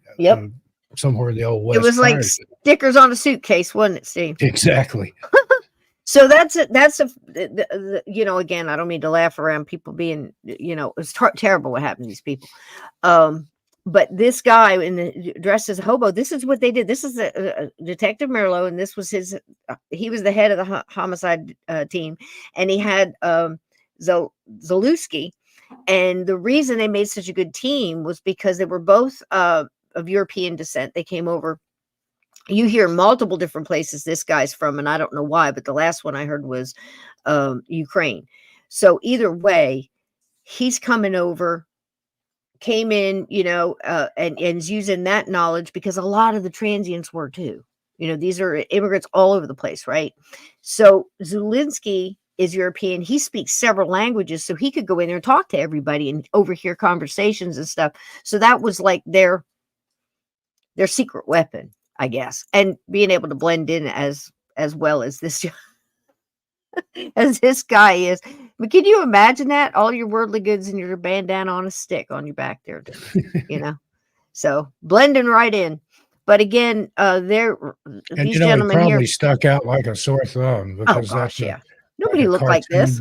That's what I'm saying. This is the opposition to Ness. If you're thinking about that, actually, you should think of it as both as one big team, and they're against the serial killer. Something out of Snuffy Smith comic or something. It was kind of crazy, yeah. And these guys here are looking for the unfortunate young gentleman, number 6. They were looking for his more legs, because he's in. And pieces. They dredged this. This is horrible. Look at this river. Can you imagine? There were people fishing this thing. What? But they're digging around in here. I can't imagine a more miserable job of doing that, because they were finding things popping up all over the place. They find a couple legs here. They find a head pop up here, and you hear all that. But it's nuts, and under a great backdrop, apparently. It's just terrible. So you want to do this one? We'll do this one. I'm going to get some hot water in my tea. Yeah, we'll watch sure. If you can see all it. Right. Kingsbury Run is a prehistoric riverbed running from the flats, the area along the Cuyahoga River near Lake Erie, to about East 90th Street. Train and rapid transit tracks still run through the run. Bordered on the north by Woodland Avenue and on the south by Broadway Avenue, Kingsbury Run was a dark, dreary, and dangerous place in the 1930s, and I'd say it still is too. More than likely. That. But you can see, if you look at these dots here, you can see where most of them were found. And I know it's hard to read all this writing, but basically it's going around and it's just telling you victim 1 was here, and all of them are right here. It seems to be a real between 9, 3, 8, and 10, all found in this little cluster right here, and you can see the river going through. So, and again, people fished in that river, probably drank the water out of it. Oh my God! They didn't know any better. Yeah. Now this one, this is victim zero that I was trying to explain how it got so messed up. Not that is that writing too small on the top there, Steve? No, you want me to do this one too? Sure. If you want to do this one, this will get us to victim zero, and then we can rush on to the next. The dispossessed of the Great Depression lived in appalling conditions, trash and filth dominating the makeshift hobo jungle that occupied much of the run. These people, most of them transients, often rode the rails to escape the brutal Cleveland winters or simply to keep moving. The area just to the east of the run was known as the Roaring Third, police precinct home to bars, brothels, flop houses, and gambling dens. In this grim setting, the most notorious murder case in Cleveland's history would unfold: Lady of the Lake, aka Victim Zero. September 1934, a young man found the remains of a woman in her mid-30s. The torso, with thighs still attached but amputated at the knees, had washed up on the shores of Lake Erie just east of Brattonville. Cuyahoga County Coroner A.J. Pierce noted that a chemical preservative on the skin, which had turned it red, tough, and leathery. The subsequent search yielded just a few other body parts, but her head was never found. The woman was never identified and was soon referred to as the Lady of the Lake. Right. There you go. That's just creepy. Yeah. Man, I'm telling you, somebody had tried to preserve that and thought, I'll just toss this out. Or they'd put that on there to ruin any. They didn't even know about forensic evidence. And so I don't think they're maybe trying to, you can dissolve a body in acid or with lye and things like that. Maybe they were trying to get rid of the evidence. It wasn't happening quick enough, and they just threw it in the lake. I don't know. And it almost seems like he was experimenting different things, like working some stuff out. About the third time, I think it was the second or third. That's when he started with the castration. And you're going to see here the two people that were identified. One was a young lady named Palillo, and she was, part-time prostitute, part-time barmaid, part-time waitress. She had a man that oft times stayed with her. He was more of a working man, drank a lot, got a little crazy when he drank. And he actually wound up becoming a suspect. And it didn't work out too good for him. You'll see that coming up. The other one that was identified was, I want to say Argosy. I have it written down, so I'll get it right. But he was a young man about 29, 30, and he was always hanging around the lower third. And he was known as a wise punk, always getting into fights, causing problems, drinking, hanging out with, lower, people and things like this was all described to him. But if you look at him, he looks like something out of Peaky Blinders. I mean, he's got this look of, you could tell this was a young man trying to make it in the world. He's straight out of Central Casting. Doesn't he? Made for the role. Yeah. Yeah, he does. And digging him, I know it sounds insane, but just understand right out front, we know I'm nuts anyway. But the most haunting thing that I dug up, other than the obvious stuff, was a picture of that guy sitting on, if you can picture the old metal beds that you would see in these like little like rent a rooms or something back in the day. You had a little money and you'd rent, like what, $2 a week or something. With the striped pillow they were talking about there. Yeah. Had the dresser and a bed and maybe a hot plate if you didn't get caught, whatever. So hot plate if you were lucky. Yeah, don't get if you're caught. lucky. Remember on the Andy Griffith show, that's Barney Fife. He rented a room in a rooming house and he had to you always get in trouble. Hot plate. That was funny. I remember that. And this guy is sitting up. I couldn't get you the picture, but he's sitting up like he's leaning up against the pillow, and you can see the metal, the bed behind him. And he's got the t-shirt and the white shirt and suspenders. And he's sitting on this bed and he's looking at the camera. Now imagine back then, you're 33. Who's got the camera? Who's got cameras back then? Somebody'd have to Yeah. have money or be in a newspaper or whatever. And now there's plenty of mug shots, don't get me wrong. And there's plenty of those kind of pictures of this kid because he was arrested a lot. He was very similar to say, Clyde of Bonnie and Clyde fame. He was that kind of bringing up, it's just always the next thing, and boosting cars and, low end gambling kind of stuff, probably playing craps and whatever. But this picture looked to me like he was, whoever was taking the picture was looking at him with lust, if you know what I'm saying. And it would have had to have been somebody with money or the means to have a camera in 1933. Steve, you would know more about that than I would. I mean, are you still on brownies and tripod? What kind of cameras you got back then? Yeah, it would have been some sort of through the lens, or you had to look down into the viewfinder. Most likely, there wasn't any Instamatic cameras or anything back then that I know of. I'm not a historian, but I've used some antique cameras just to get that vintage look on film But I'm back when I had thinking my photography during the studio. Depression, right? I mean, if you think about it, during the Depression, would it be your thought, It would especially in be an a area like that? luxury to have a camera, especially in That's what I'm somewhere like thinking. Iran. So it would have had to have been somebody who had some type of means.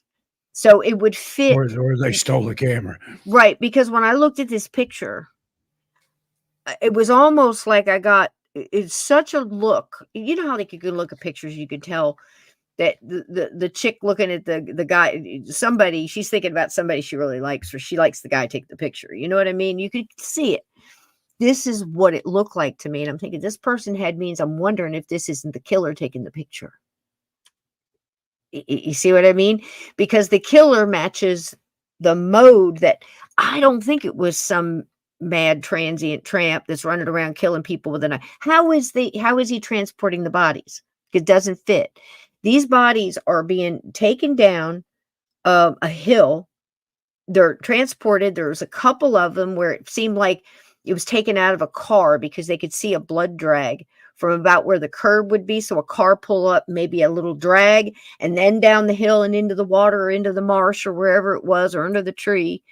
Some of these things were transported wrapped in the clothes of probably the victim, or a quilt, or brown burlap, stuff like that, put in baskets. It's weird. Some of it buried.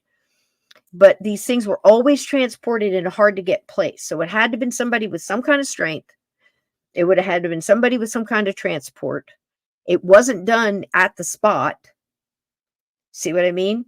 So there's a certain type here. And it just, when I saw that picture, Steve, it probably haunt me forever. It was just the feeling I got at it. When I looked at it, you just knew there was something going on there. And it would also fit the whole thing of this person lusting after these people and then not, but it doesn't fit for the women. So what's that about? So then you get your zigzag. And this is what Eliot was going through. Think about it. Right. All right. So let's finish this real quick. It's got like 5 minutes on it. I'm going to get some hot water. I'll be right back. Okay, Steve, you got it? Does Mulder need to go smoke? Okay. Here we go. Is he good? You need to roll him a cigarette. He's good, but he switched over to a vape like I did. So so this is the tattooed man, which is one of the victims, and this is the one who they displayed his head for identification. They were really pushing this forward because, gosh, how easy do you think you can imagine if they hung up a sign and said, "See the head," come see if you can identify this head. Everybody's going to walk in there and look at it just to see the head. Display the head and they will come. I know. It's disgusting. So, but they thought the tattoos. I mean, how many people out there are running around with tattoos like this that somebody isn't recognizing it? He had everything from cartoon characters to other things. You're going to see him here. So if you don't want to, it's just a drawing, but if you don't want to see it, go get some hot water in your tea, go get your cuppa and come right back. And it's a man with a drawing of a man with tattoos, but they displayed this, for identification. He even had initials on there. Nobody could come up with anything. So one of the tattoos to me, now tell me what you think about this, chat. He's got a tattoo on his back shoulder, back left, of a butterfly. Think of that position and tell me what you think that means. It fits the pattern, doesn't it? Butterfly, metamorphosis, becoming something else. on your back so whoever's behind you can see it. I rest my case. I'm just saying, it's part of. Yeah. It fits. It fits. That's all I'm saying. And I'm not. You don't have to force it. Okay. So this is just the pictures of that, and it'll take us through. Let me get some water, baby.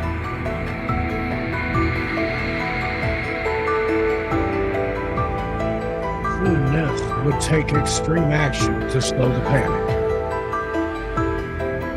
I'm just going to read what's on the screen here.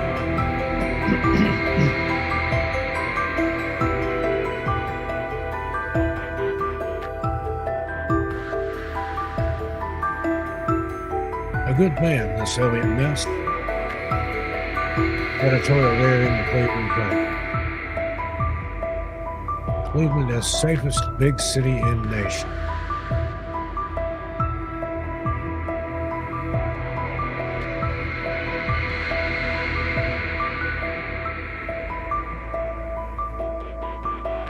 There's a tattooed man. Right shoulder butterfly. Inner side of left forearm. Isn't that some? That's a lot of tats, man. For then. Look away if you don't want to see this, guys. Okay. Looks like a cupid and an anchor there. So he loved sailors, maybe. Yeah, maybe. Or maybe he was one. Maybe, you got World War. Let's see, depression. Yeah, man, you got so much. There's so many different ways you could interpret those tattoos, and that doesn't mean any of them are correct, because a tattoo is a very personal thing in most cases, and it means the butterfly got me going though. To the wear, yeah. It's my little twisted mind started going. I've got a theory on that, but I don't want to say it on the air. Okay. Is it worse than mine? Probably. let me put it in the private chat here. There you go. Put it. Yeah. Let me shut the whole thing down again. Just trying to click a button over here. Yeah, Eliot was losing it. I mean, he was just like, "Come on, we got to get this guy." So that's Merlot. That's what Merlot looks like in his heyday there. Look at all the newspaper. I mean, this is nothing. I mean, there were so many to choose from. It was all around. You could see the Bismarck, it's all around. It's international news. Found in baskets, wrapped up in this. 2 little kids are out. They're playing hooky, going fishing again. What? And they see some pants rolled up. 11, 12-year-old little kids right out here and right along the side of the river here. And the kid right away thinks money in the pockets, maybe. Yep. He goes and pulls it. There he is right there. This kid. And that's Palillo. Along this bank, all in here. So I put you a message, and I don't know how I could phrase that without sounding too something. I don't want to be insulting to anybody. Okay. Well, you're right there with me. I know exactly what you're saying. I'm right there with you on that. Okay. Because it's a butterfly. It's a change of... And where it is on the back, like you said, it would be seen by someone who was behind him. Yep, exactly. Think about that. That's exactly where my mind went. I'm thinking that's weird for a... I don't want to sound insulting or inflammatory or phobic of anything. And we could be completely off, and it could be, in memory of his little sister or something. Right. Who knows? So, yeah, and so they poked the pants, and the tattooed man's head rolled out. And these poor kids, 8:30 in the morning, they run home, and they can't do anything till the mama comes home. They're hiding all day. And stop right there. So they're hiding all day, and had to wait till mama comes home, and scared to death. And then the police got involved and everything else. Right around that time is when they start putting it together, because Ness is he's about a month into it now, and he's really digging in, trying to figure out. This is around the time where they start collecting everybody in the room and going, what do you know about this case? Give me all the information you got. What are we looking for? He starts calling in people like psychiatrists and things like that. This is how he finds later on, he finds the polygraphs and things. All this is so new, it's out and about, but it's not readily available. Ness is pulling in some strings. He's still got a lot of connections, Chicago, and he is calling back there. He's talking to his brother-in-law, and he's in the FBI. So think about it. It's starting to spread out. So nobody's identifying the tattooed man. They're going to great lengths, to get this. Somebody identify somebody. They've got no fingerprints. If they do find something, it's been so long they can't get prints off. But Palillo, they could get them, and the other guy, because they had been arrested before. Do you want me to get this one, sweetie? I'll get it here. You want to get it?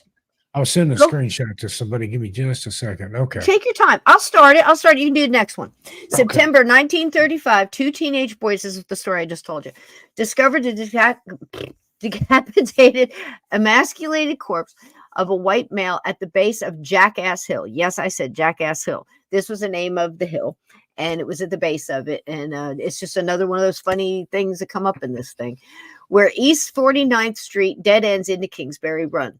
The body naked save for a pair of socks, and I saw the picture. It's horrifying. And the socks blow my mind, Steve, because he must have been killed right there. Because if you're dragging a body with socks, they're coming off. Yeah. But they were both on his feet. Or they put them on back after they got there where they were going. Weird. Why? Why would you take the time to put the socks back on a body? It's baffling, but I don't want to show the picture. You don't want to see it. The body, he might have known your friend. We know some other people are running naked through the Pine Barrens with nothing but a clown mask and a pair of socks, right? There are two socks and a clown mask, carefully picking his way through a briar patch. But that's a story for another time. That's all I ever got. I would love to have heard the rest of that story. Yeah, talk about your cliffhangers. And it was the body was completely cleaned and drained of blood with rope burns around the wrists. Okay. Now that sounds like Dahlia a little bit. A little bit. But again, this was a little different. Definitely included in, in this killing. There was no doubt about it to the people that were there. But it's so different. It's almost like an interruption or something. It's like that one in the Jack the Ripper. There was something went wrong. He must have got startled. Something happened. He was off his game. Something. It was just different, but close enough to be counted. The coroner Pierce determined the cause of death had been decapitation. Now I want you to think about that. That's the cause of death. This kid was alive when this happened. Very much like our Pearl. And what is it with people in heads? With what's the case? Bobby Mackey's, the Pearl and the head down the well thing, all that kind of stuff. Crazy. Fingerprints identified this victim because they had hands, and this was Edward. This was the kid, Andrassy. This is the guy sitting on the bed. This is the one that used to hang out in Roughneck. Frequented the Roaring Third, so he hung out down there and gambled and visited the brothels, and speakeasies and whatever. So, he was a character of ill repute anyway. Yep. It might have been, maybe picked him up closer to there, or maybe they were in that room right before when he was sitting on that bed. That could have been a street preacher was going down there trying to save people. Who knows? But you would think just the way they say he frequented the third, that he was up to no good. Again, it's all just so creepy, that picture. At this point, yeah.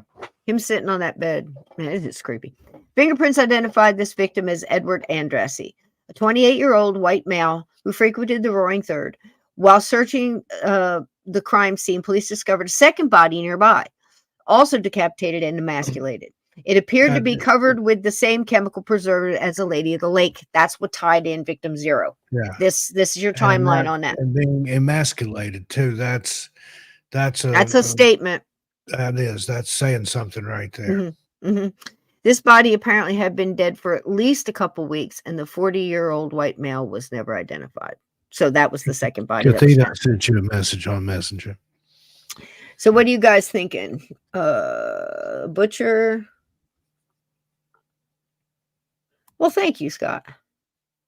Yeah, I'm about done. No, I found it. I think I'm satisfied I found Eliot, and I hope he's satisfied, because when I do things like this, I could feel them. Fun. Capone was fun. I'd tell him 2 or 3 times. Take it crazy somewhere else, baby. A couple of times. I think my favorite though is Bin Laden. You know, that was a wild week having him because you're talking about him and they kind of like poke in and go, "What is she saying?" You know, hey, she's talking about. You know, they Yeah. kind of do that. That's crazy. So now this is Flo Polillo. January 1936, a woman discovered parts of a woman's body neatly wrapped in newspaper and packed in 2 half-bushel baskets. The baskets were left alongside the Hart Manufacturing Building on Central Avenue near East 20th Street. Now, in this case, there was a dog barking, started barking early in the morning and bothering everybody. The lady goes out to see what the dog's barking about because it's just been going on for so long. She comes across this basket, and it's outside of this manufacturing building, but it's also next to a butcher shop. She thinks there's somebody who was robbing a butcher shop and was stealing a couple of hams, and went and knocked on told the butcher, said, "Hey, I think, you got some hams out here in the alley." And they go out there and he starts digging around and finds out it's not. It's parts of Miss Polillo here. The really white meat. Something else, huh? You want to do that one? Yeah. I'm going to check the chat for. The rest of the remains, except the head, were recovered about 10 days later in a nearby vacant lot on Orange Avenue. As with victims number 1 and number 2, the cause of death had been decapitation. In this case, however, the killer waited for rigor mortis to set in before disarticulating the rest of the body. Cleveland police used fingerprints to identify victim number 3 as Florence Polillo, a waitress and barmaid, who at the time of her death resided at East 32nd Street and Carnegie, right on the edge of the Roaring Third. I was reading some of the chat with some of the smart people. I want to welcome in Trusty Turnip. Trusty Turnip comes in, puts in comments in the videos after, and so good to have you here, babe. Welcome in. Sorry I didn't see you when you jumped in. It's so hard to keep everything going at the same time, but welcome. Good to have you. Good to have you. And I love the comments. Keep them coming. And yes, most absolutely, Catheta, there was a suspect, never arrested, but there was a little bit more. So yeah, Steve. So here we are. It just keeps going. And each one, they're learning a little bit more on each one, I think. You can imagine what they were going through.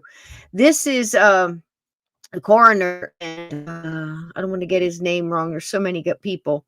But he was brand new, very much like Ness. Ness got rid of the other one.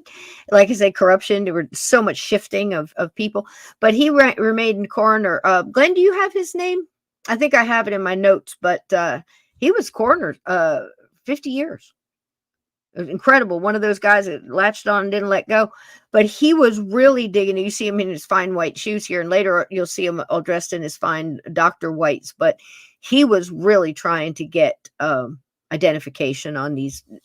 Him and Ness worked very closely together. This is, I do have the picture. There it is, the picture. Oh my, is that not haunting? For some reason, this there's something. He's kind of posed provocatively there. And, and it could have been anything. Kind of a wild look in his eyes, but yeah, somebody like, here, lay on the bed, let me take your picture. There's something creepy about it to me. And I mean creepy on the fact that I feel like this was maybe the picture the same night he died, or it could have been years before, who knows. But there was something going on the time that this thing was snapped. Absolutely. So that's, September 23rd, 1935.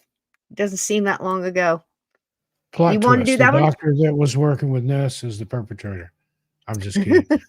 Could be. Hey, you never know. Wouldn't be the first time. June 1936. Early one morning in Kingsbury Run, 2 young boys discovered the head of a white male wrapped in a pair of trousers close to the East 55th Street Bridge. The next day, Cleveland police found the body of the 20-some-year-old man the next day dumped in front of the Nickel Plate Railroad Police Building. Clean and drained of blood, there's another one. The corpse was intact except for the severed head. Pierce again determined the death had been caused by decapitation. In spite of a fresh set of fingerprints and the presence of 6 distinctive tattoos on various parts of the body, police were never able to identify the victim. A plaster reproduction of the man's head, along with a diagram of the kind and location of the tattoos, were displayed at the Great Lakes Exposition of 1936. More than 100,000 people saw the death mask and tattoo chart, but the tattooed man was never identified. The original death mask, along with 3 others from the case, are on display at the Cleveland Police Museum. Go ahead and say it, Steve. Ain't that some Ain't that shit? some shit? And look away if you don't want to see this, but there he is right there. I just find this so horribly sad, you know.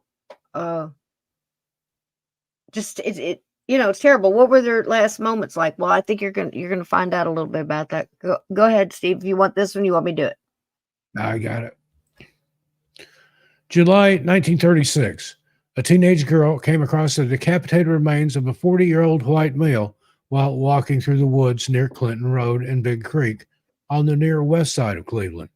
The victim had been dead about 2 months, and his head, as well as a pile of bloody clothing, was found nearby. Judging by the enormous quantity of blood that had seeped into the ground, this man had apparently been killed where his body was found. Victim 5 was never identified. And just look at this, and you saw that picture before where they're digging around looking for the remains of this man. You want me to do this one, sweetie? September 1936, a man tripped over the upper half of a man's torso while trying to hop a train at East 37th Street in Kingsbury Run. Cleveland police searched a nearby pool, which was nothing more than a big open sewer, and found the lower half of the torso and parts of both legs. Police sent a diver in. What? You had to pay me in to make the recovery. Can you imagine diving in that mess? Oh my gosh. Yeah. The number of onlookers that turned out to watch the grim spectacle was an estimate of over 600, and the killer may well have been among them. Victim number 6 was in his late 20s, and the cause of death yet again was decapitation.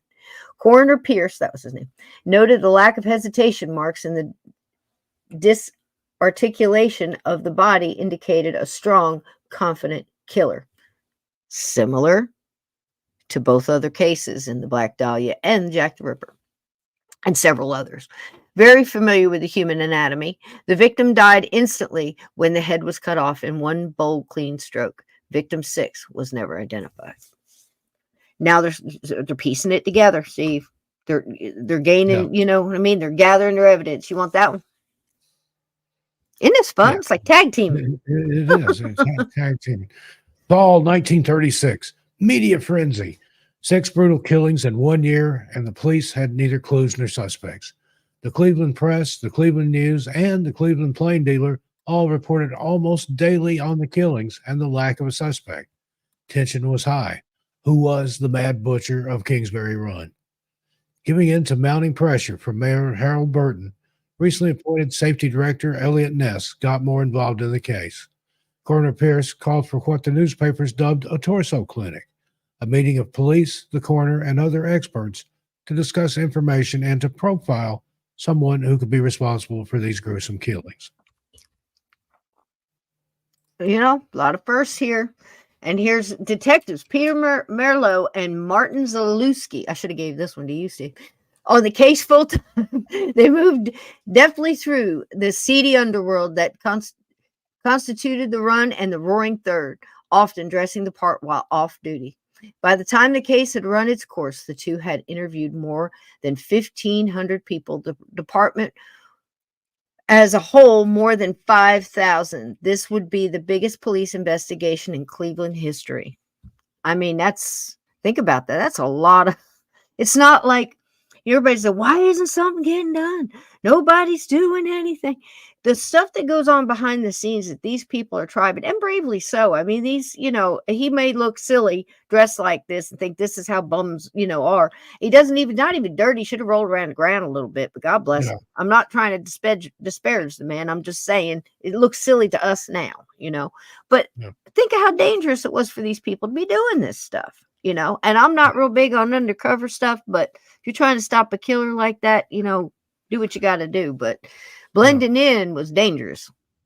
Yeah, right? I think he was trying to make himself look like a victim, and he probably had a weapon with him of some sort. Yeah. Oh, yeah, I'm sure.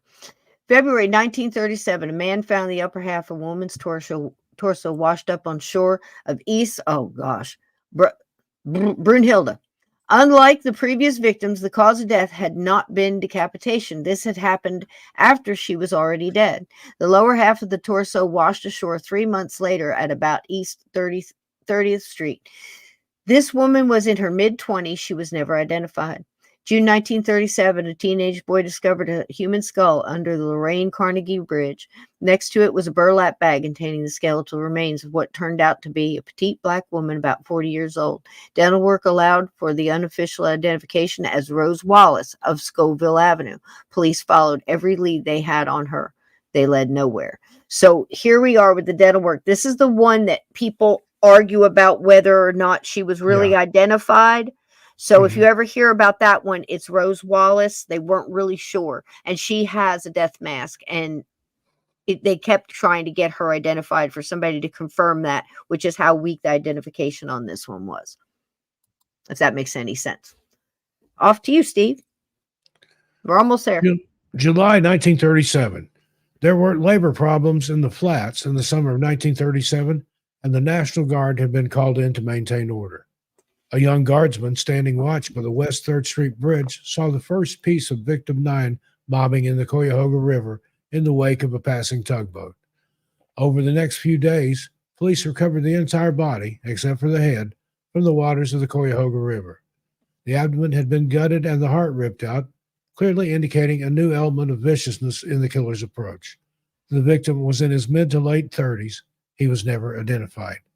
And then in April of 1938, a young laborer on his way to work in the flats saw what he at first thought was a dead fish along the banks of the Cuyahoga River. Closer inspection revealed it to be the lower half of a woman's leg, the first piece of victim number 10 to be recovered. A month later, police pulled 2 burlap bags out of the river containing both parts of the torso and most of the rest of the legs. For the first time, Coroner Gerber detected drugs in the system. Were the drugs used to immobilize the victim, or was she an addict? The answer might have come if they had found the arms, but they never did. She was never identified. Wow. Yeah, it's starting to get... Do you see how also they're developing their investigation and this they're finding things out? Forensic police work right here. Sincerely is. I mean, so many firsts in this case, so many things that are still used today were done in this case. This was incredible. This is, again, the word serial killer, not till the 70s. This is 30s. You know, this was really an amazing thing to research. Okay, August 16th, 1938. 3 scrap collectors foraging in a dump site at East 9th and Lakeside found the torso of a woman wrapped in a man's double-breasted blue blazer, and then wrapped again in an old quilt. The legs and arms were discovered in a recently constructed makeshift box, wrapped in brown butcher paper and held together with rubber bands. The head had been similarly wrapped. Gerber noted that some of the parts looked as if they had been refrigerated. While searching for more pieces, the police discovered the remains of the second body only yards away. These 2 bodies had been placed in a location that was in plain view from Eliot Ness's office window, almost as if taunting him. Neither victim 11 or victim 12 were ever identified. Now, why would the killer be taunting Ness? Because while this is going on, as you're reading about the victims being found, within that, there starts to become this, because of the newspaper coverage, of course, so much focus being on Ness because of the time he breaks in, you know, and shows his bold moves, you know, breaking up the gambling raids and everything else, and walking in the door first with over there at the Hampton. They're all like, oh, Ness, he's going to get him here. Okay, so he starts getting that taunting. He's getting taunting from the transients and stuff coming. He's, oh, you'll never catch him. He's out here doing this, and you're not doing enough. He's getting everything from both sides. But Ness starts to zero in on the fact that he knows that these victims, this whole hobo village is just like a buffet of next victims. They're all coming out of there. So he can't stop the killer. He's going to stop his supply. And he's going to break this up, and he's going to send it, you know, in different directions. He's going to send some to, you know, what they had for the poor then. And, you know, granted, this was not a good decision that he felt good about, but he had to do something. The public was absolutely just brimming for something to happen, and Eliot takes this course of destroying the village. And I wanted to bring to you, I think this will be fine because it's in a library, but from the man himself who wrote American Demon, to explain this one little spot to you guys. Let me see if I can get back on here. I hit the wrong one. No. There we go. It's this one question, and this is Daniel Stashauer, and he is giving a lecture on his book American Demon. And I credit him and Badal and so many others in the collection of all this. I'm telling you, the research on this has been insane. But I love the way he describes this because it's accurate. Listen if you will. Maybe. To burn down the hobo shacks? Yeah. Let's get that. I'm looking at Jack because I suspect. Go ahead. Could you discuss Ness's decision to burn down the hobo shacks? Yeah, that wasn't Ness's decision to. He has a hard time with it. With each crime, the calls for action grew louder and louder. As one of the investigators said, Ness had to do something. The mayor was on his neck. It was getting to be a national disgrace, this uncaught killer. So there's this gloomy thread of land running through the center of town, a dried up ancient riverbed called Kingsbury Run. And over the course of the Depression, it had become home to a series of shanty towns and homeless encampments. And it was believed that the killer, for the most part, was preying on these victims, these people who would be hard to identify, people who wouldn't be missed. Ness got the idea, under cover of darkness, of leading a team of raiders into Kingsbury Run, knocking on doors, rousting the inhabitants, looking for evidence, hoping to surprise the killer in the act, perhaps. But he was accused at the time and afterwards of what I guess today we would file under police brutality, or it's a debatable point. But what the evening ended with Ness setting fire to the encampments in Kingsbury Run. The city did not care for it. It was felt that putting these people out of their miserable homes, their miserable tar paper shacks, cardboard dwellings, tin and temporary dwellings, while the killer roamed free, that maybe there was a better way of going about this problem. One editorial was headed "Misguided Zeal."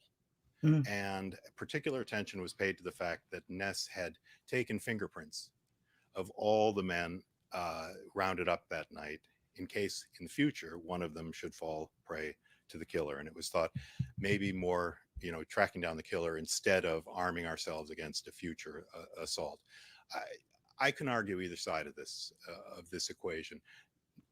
Ness was doing his best, responding to a great deal of pressure. These were uncharted territories, but this burning of Kingsbury Run, which left a cloud of smoke over the city that lingered for days, was not his finest hour, and some people feel the beginning of the end of his time in Cleveland. Thank you. And there you go. And thank you to Daniel Stashauer there. So as you see, as much research and everything that he's done, he did a great job in explaining that, because there were so many sides to this. You can imagine being a part of that and seeing that and just being, oh my gosh, these people have nowhere, he was trying. At the same time that was going on, and I tried to explain it here, August 18th, 1938, at 12:40 a.m., Eliot Ness, and as you see, this was after all of the fingerprinting and everything else, had a group of 35 police officers and detectives raided the homeless encampments of Kingsbury Run. 11 squad cars, 2 police vans, and 3 fire trucks descended on the largest cluster of makeshift shacks where the Cuyahoga River twists behind Public Square. Ness's raiders worked their way south through the run, eventually gathering up 63 men. At dawn, police and firemen searched and deserted shanties for clues. Then, on orders from Safety Director Ness, the shacks were set on fire and burned to the ground. So there's that. At the same time, the other side, the homicide unit and the police of Cleveland arrest a suspect going through Flo Polillo's acquaintances. Now, she was one of the victims that was identified. Her sometime boyfriend, sometimes he stayed with her, sometimes he didn't. He'd drink, he had violent temper, this kind of thing. The man barely spoke any English. He didn't even understand what was going on. Okay.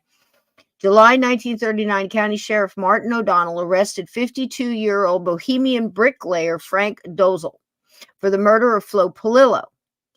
Dozel had lived with her for a while, and subsequent investigation revealed he had been acquainted with Edward Andrassy and Rose Wallace, who, again, remember Rose, we're not too sure if that was her. His confession turned out to be a bewildering blend of incoherent ramblings and neat, precise details, almost as if he had been coached. Before he could go trial, Dozel was found dead in his cell. Keep in mind, he hardly spoke any English. The 5'8" Dozel had hanged himself from a hook only 5 feet 7 inches off the floor. Sounds familiar, doesn't it?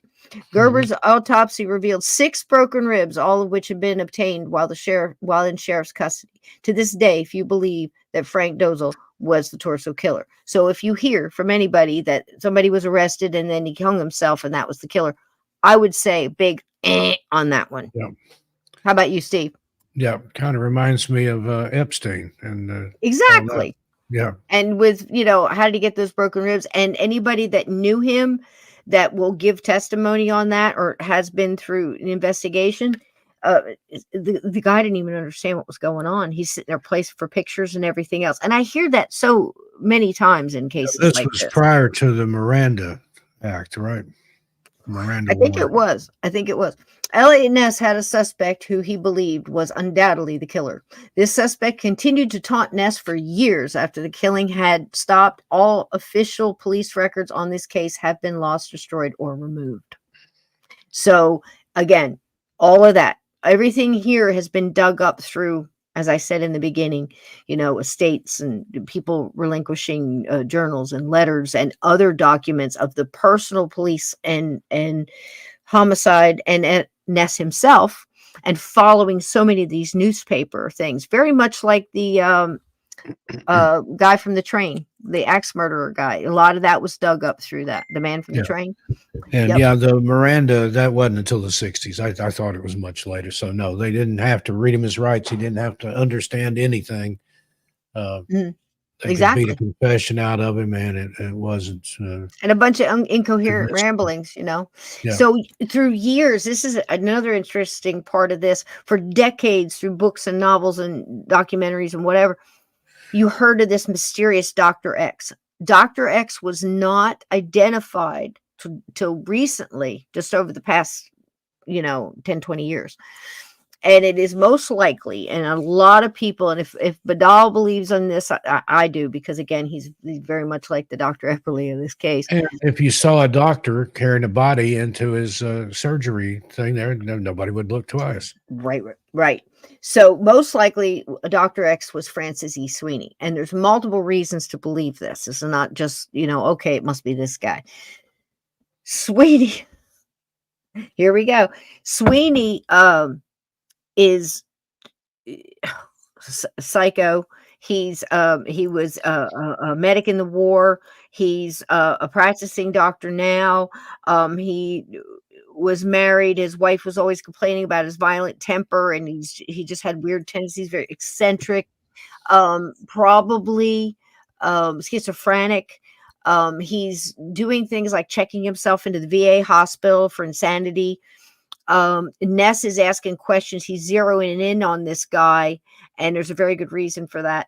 But he's zeroing in on this guy, and he's asking, like, the VA, like, how free are these patients? Can they come and go?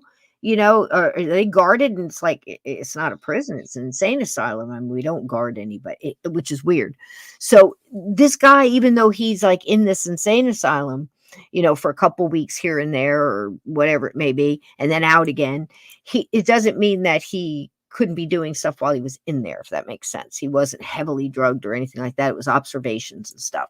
So think about that. Dr. S was Francis E. Sweeney, an intelligent, skilled, very troubled surgeon who lived near Kingsbury Run. Dr. Sweeney had the surgical know-how as well as access to facilities ideally suited for dismembering bodies. It's no kidding. He was right next to a morgue. Despite a week-long interrogation by Eliot Ness and other high-level investigators, Sweeney never confessed. However, immediately after, Sweeney committed himself to a sanatorium and the murder stopped. So you've got this. I'm going to go back this way and finish up here so you can see this little bit, because this is kind of interesting. You'll see here. This is him. Francis Edward Sweeney. He was a doctor, an alcoholic, likely paranoid schizophrenic. Born in 1994, he went to medical school and qualified when he was about 26, 27 years old. He went into practice, but he was sort of a psychiatric case. He was married, and because of his behavior, he had threatened violence towards his wife, and she divorced him in 1934. When did the bodies start showing up? What if that was a trigger? Right? Think about it. Very well be. It's possible. This is the part that flips it for Ness.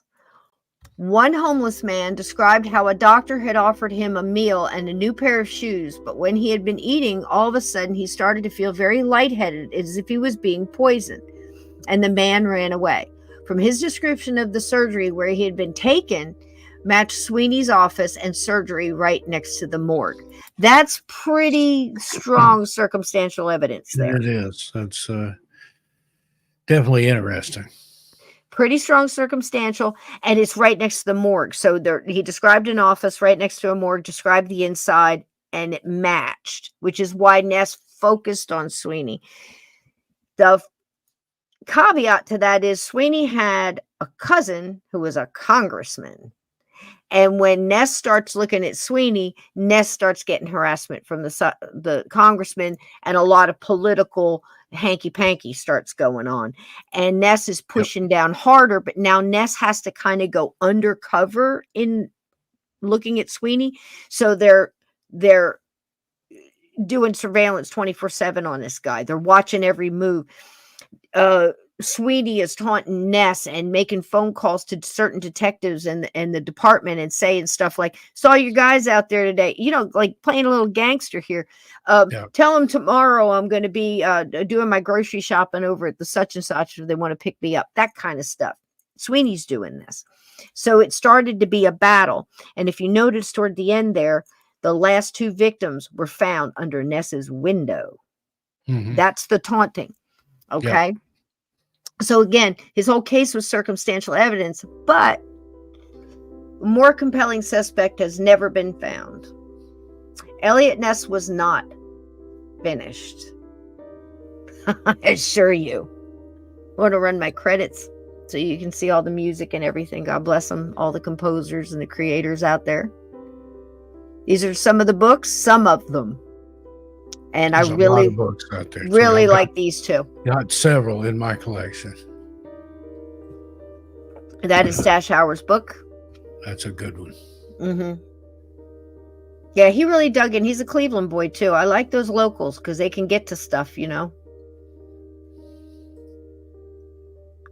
All the wonderful music. There's one in here called Missing Persons by Jeremy Blake. Steve, I thought of you. Yeah. Perhaps a little serendipity there for your information today. Just a little. Now, well, I did this one today. So there you go, guys. And again, this is when he was running for mayor in Cleveland. Again, missing that door of time because of the few things that I mentioned earlier. It's my bubble transit. I like this one. Okay, there you go. All right, so Eliot wasn't finished. What did Eliot do? Eliot has to go underground a little bit. Let's just, kind of in the shadows, to look at Sweeney. Sweeney's playing these back and forth things. He's checking himself in and out of this insane asylum. Eliot's trying to get, a drop on him. And he says, that's it. He goes to the Cleveland Hotel. And he's got a couple of rooms back there, way in the back, where he could take people and interrogate them and not take them to the office and have everybody getting in his business and seeing what he's doing. So they get Sweeney. He's out on a drunk and a mean one. And they get him and they collect him up. They take him to this hotel room. This actually happened.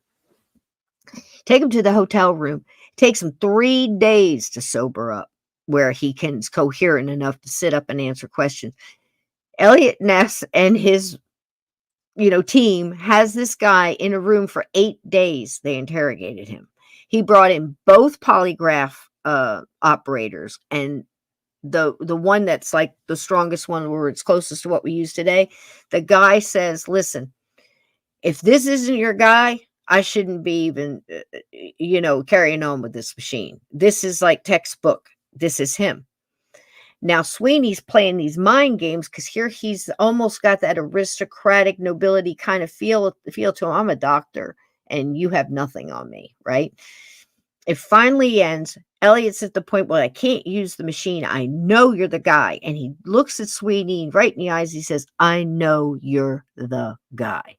And Sweeney looks right back at him. He says, prove it. And then he left, checked himself into the insane asylum. And that was it. Was nothing more that Eliot could do. He checked him in and the guy stayed in there. But listen, what happened? The killing stopped.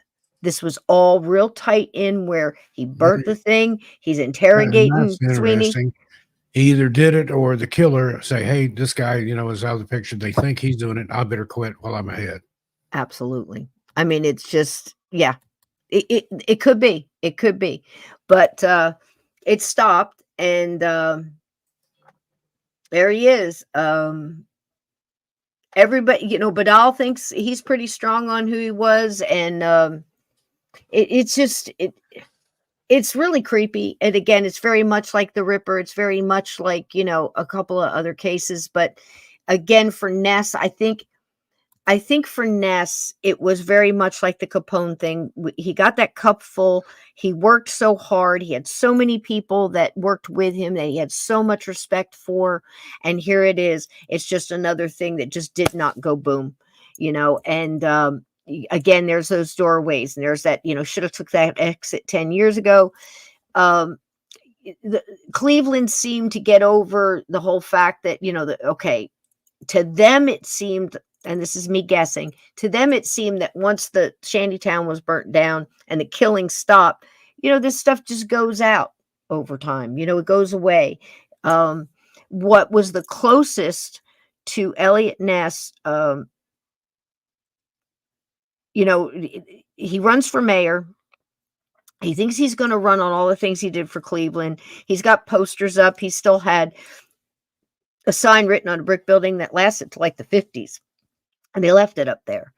They thought enough of him for that, but they didn't make him mayor. They got somebody else. And when you get a new mayor in, the mayor changes everybody. So Eliot's moved. They got a new safety director. After everything he did for Cleveland, he gets moved out of it. This is what we do to our good guys, right?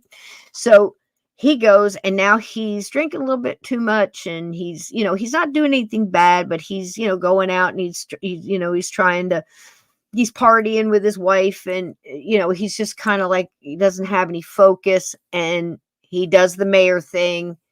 And it just doesn't work. So he's driving home with his wife on one of these nights, and it's roads are icy. He hits the car, and I told you about this last week, but he hits another car. He hits the driver. His wife hits her head.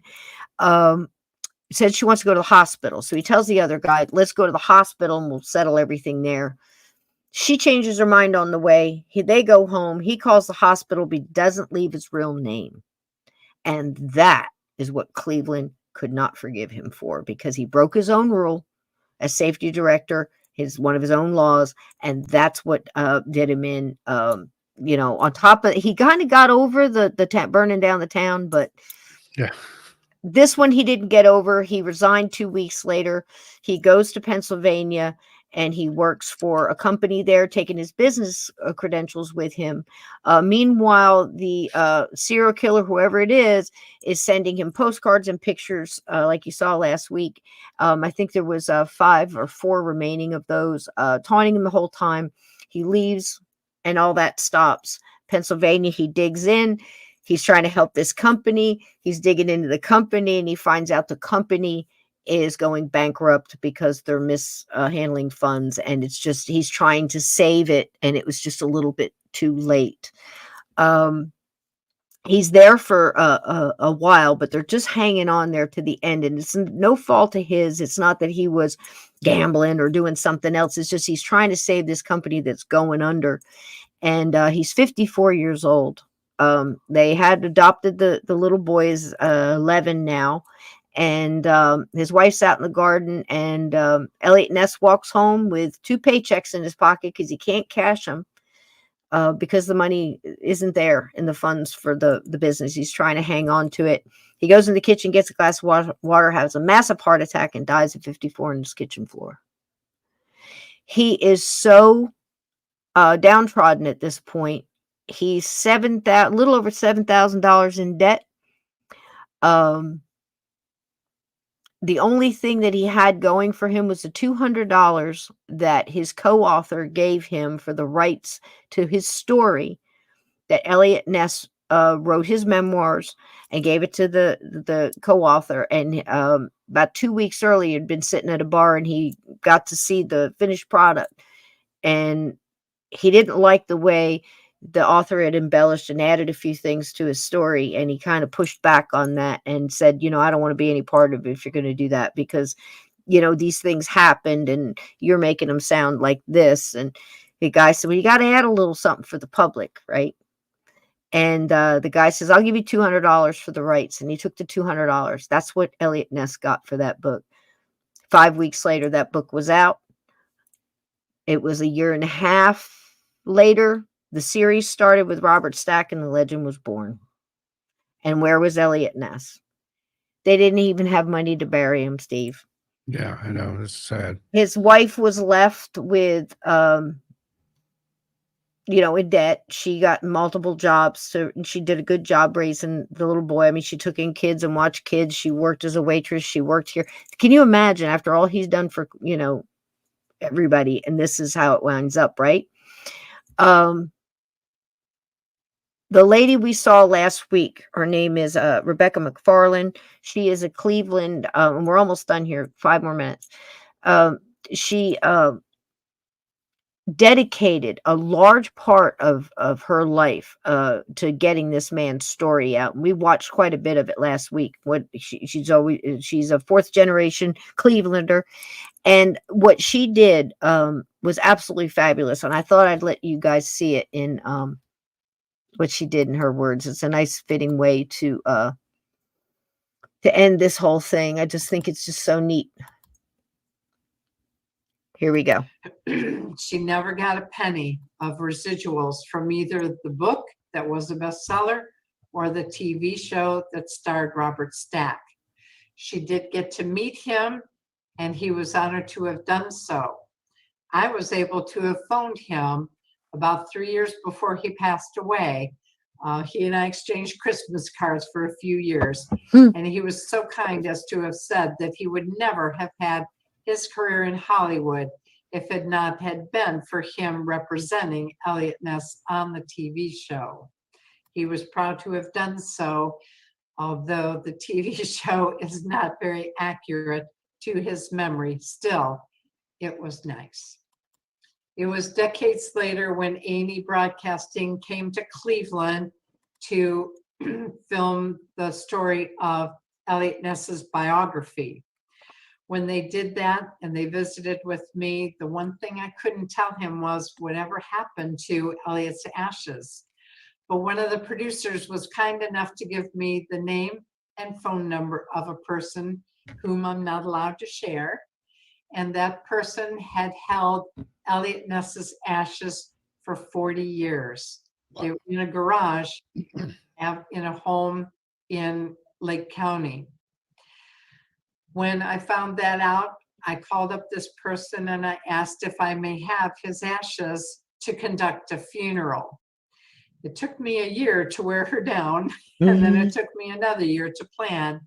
But September 10th of 1997, the Board of Trustees of the Cleveland Police Museum, along with the FBI, Secret Service, and ATF, we worked together to finally conduct a funeral for Eliot Ness. His ashes in this urn, as you see here, were dispersed in Wade Lake of Lakeview Cemetery. Lakeview Cemetery lifted a restriction that had been in place for 140 years that no one may ever be buried in Wade Lake. But when I asked permission for Eliot Ness to be there, they said yes. They still regarded him as a very respectful resident of Cleveland, former resident. And at the funeral, over 2,000 people attended, and it was on international media. Ports and Harbor rolled his ashes out into the middle of Wade Lake and dispersed his ashes in the water. There is a monument that we can visit now that is just down the road a little bit from Wade Lake. While those ashes are in the water, the monument stands up the road a little bit. And Lakeview Cemetery tells me it's one of the most visited monuments in Lakeview Cemetery. But it's just important to me that we remember Eliot Ness for the real reason of why he is significant to Cleveland and what he did for our city, because he truly turned it around more than anybody I know. And in all my research, as they said correctly on his first day of the job, this is a young man that would make an impact that would last for generations on the city of Cleveland. Well, I thank you for your attention. And if anybody has. There she is, Rebecca McFarland. So hats off to her and what she did. She worked for years to do that, and she got them. And so he and his son and his wife are all there together now, and in Little Lake there. And I thought that was kind of cool. Also, there is once a year, there is a festival in a little town in Pennsylvania he lived in, and they celebrate Eliot Ness Day. So I don't know, Steve. Do you think we found Eliot Ness? I think we found the real man. What do you think? About time. 90 years. You muted, baby. Yeah, I think we pulled the curtain back and had a good look at the actual man, although I think there's a lot more facets to this colorful character. Yeah, I mean, look at the amount of episodes and everything else. We barely scratched the surface, but I think everybody can look at him differently now. We took a real good look at Al Capone, and maybe even look at him differently in so many ways. You know, put it out there and call it everything for what it is. You know, I found a lot of things that were very familiar in Eliot, and I can't imagine being in the positions he was in. But you can see in his timeline, everything was just like not the right time, or just, you know, a little bit too late here, or a little bit too fast there. Never quite made the connections that he needed to when they needed to be made as far as still, his career. But still landed it in so many ways, and to be forgotten, remembered for the wrong thing, kind of, and then, you know, remembered for all the, you know, the things that didn't quite go over the hump, but you don't realize how much behind the scenes he really was getting it done. And, you know, we need more people like that. You know, he was a flawed man, aren't we all? And, you know, but look at how he handled his job. And I think he can hand that back to his parents and how he was raised and what he did with it. Because again, like I said, Al Capone had what a perfect story for a parallel character, you know, journey, and watching how that character changes and what little things, and, you know, one little thing, it's like a spinning top kind of life. If you think about it, Steve, it's like you touch the spinning top and it goes, you know, one direction, shoots the momentum in a different direction. And I think that's, if you look at Capone and And Eliot Ness, even just, for that little bit that they were together, it was 2 years of his life, Ness said. That's 2 years of my life. I'm doing this now, that kind of thing. But, charisma, ballroom dancer, 5'9", and the ladies loved him. And I hand all that out to his sisters and his, the upbringing that he had. But Al had similar, like I said. He had lots of brothers and everything else. And then on the streets, they just took different directions, but they ran. And I think that's what all of us are like, running parallel like that in a lot of ways. Little choices, right, Steve? Yep. So again, what do you got coming on this week? And I'm going to show you this going out. I got all kinds of stuff going on now. I am back on the channel that I used to be. That's my channel now. 274,000 subscribers over there. So go over, check it out. Now, when does that have you debuted back on that yet, or is that coming? I'm back. I had an over 11-hour live stream on How there did I last miss night. that?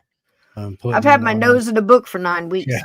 See, and I'm putting in all my videos back up over there that I took when I left. So I've got about 10 or 15 up over there to get a good solid base, and then I'm going to release a new one every day or so, maybe 2 a day for a while. But I've probably got a year's worth of content or close to it that I can dole out over there. And I'm going to be making some new stuff for both channels. So I haven't decided what to do with them. I don't know, but we'll see what's going to happen. And then don't forget, I missed my own radio show. It started. It's almost oh over. no, did it? Yeah. Oh no, well. I'm sorry. That's I'm okay. sorry, But kiddo. anyway, you can go back and listen to the replay over on the Clyde Lewis Ground Zero Radio Network. There we go. Sounds good. I've been on there 1 or 2 times. Yeah, you've been on there That's a few. fun. Need to get you back on. You want to keep you at the top tier there. All right. So, hey, William, welcome in. Well, we're about done, honey. We'll go back and watch. Go back some and of watch it. It was good. Yeah, I mean, that my main thing was, giving him the dues that he deserved, remembering him. Like I said, when I do this, I'm really immersed in these people. I mean, Lizzie was a trip. She didn't come visit, but you could feel, she's, bless her heart, she's still healing, I think, and again, I don't know if she did it or not. I'd say she knew who did. Somebody else did it, but that's just, go back and watch the series. But this one, Finding Eliot, it meant a lot to me. When I started digging into this and I find out what kind of man he was, I said, the first thing I thought was, man, we could use you today. Simple businessman that went out there and took the 40,000 foot view and said, this needs to get done. Not conventional, different. Just get it. What do we need to do we'll make it happen. Do it. Next. And turn a city that was #1 in crime, little over a year, flipped it over and was getting awards for one of the safest cities. That's an accomplishment. That really shows what you can do when you put your nose. Lives on, and so many people know him because of the Untouchables TV series and the later movies and things. Absolutely. And I hope you guys see him differently too, and maybe take a look at other people and, and again, go for the real history and the real facts. It's important. And there has not been one person, one situation, or even Amityville, that I haven't dug into something and found something bright, new, and different. It's so many of these stories are so much more than just those headline poppers that have, made the grade. Again, if you talk to somebody that only knew Eliot Ness from just the movie in 87, I think it was, wasn't it? 87 with Kevin Costner. They would have thought he threw Frank Nitti off the roof. They would have thought, so many different things, when the true story, like Eliot said to that writer and accepted that $200, I don't think he would have took that if he didn't need it so darn bad at that point. But, and then they turned it into something completely different. Well, I think we found Eliot. I'm satisfied we found Eliot, and it was really great to meet him. Really was. And all of his characters. What a time to be alive back then, huh? We think it's bad now. Learn from history, folks, right?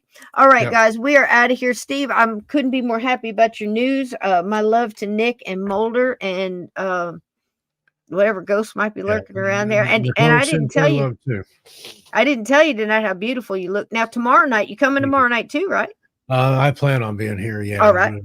We got a double header for you. I didn't want to say it, but we got a doubleheader for you. Steve's coming back tomorrow night doing a regular Monday. And I thank you so much for That's why I coming forgot tonight. about my radio show tonight. I'm sorry. We're off Excuse me. days. I Not know. used to being here on Sunday. I was thinking it was Monday.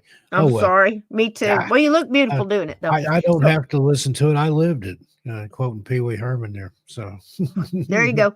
So tomorrow night we've got a wonderful guest on from I'm not going to say it right. I always say it wrong. Newfoundland. Newfoundland. Got to say it fast. And it's wonderful. I was a guest on her show, and it's going to be great. We're going to have her on. Steve's going to be with me because we're going to talk a little bit about the Belle Island boom. Steve, that is right up your little dark alley. Yep, absolutely. You know, it's all those, you know, and I don't know anything about this. It's going to be all new to me. And she's an absolutely delightful person. And so please come tomorrow night. And I just want to finish it off by saying again, I think we found Eliot, and it was a pleasure to meet him. And I hope you enjoyed meeting him too. And leave this thinking a little bit something different, because people like that need to be remembered for who they really were. Not these crazy plays people make up trying to make some dirtbag look like a hero. Here's a real hero who tried and wound up just like Tesla and so many other people getting the shitty end of the stick, you know, and the truth not being told. So we told it here. Thank you for being here to witness it. Thank you for all of your extras that you threw in. I love that. And I go back and I try to read it and, you know, and absorb it all because I miss so much of it. I apologize for that. But, you know, I'm going to leave it in Eliot's words, just like the letterhead he had. You know, in his words, for the love of God, look both ways before you cross the street. There you go. I love y'all. Be good humans. See you tomorrow night. See you tomorrow night, my love. My love to Nick. A little further on down the trail, everybody. Tell your animals I said hi. Good night. Good night, everybody. Thanks for your input. Hit the like on the way out. And if you're not sub, please do. We need you, baby. Come on. Get in here. Good night. Dance the blues away.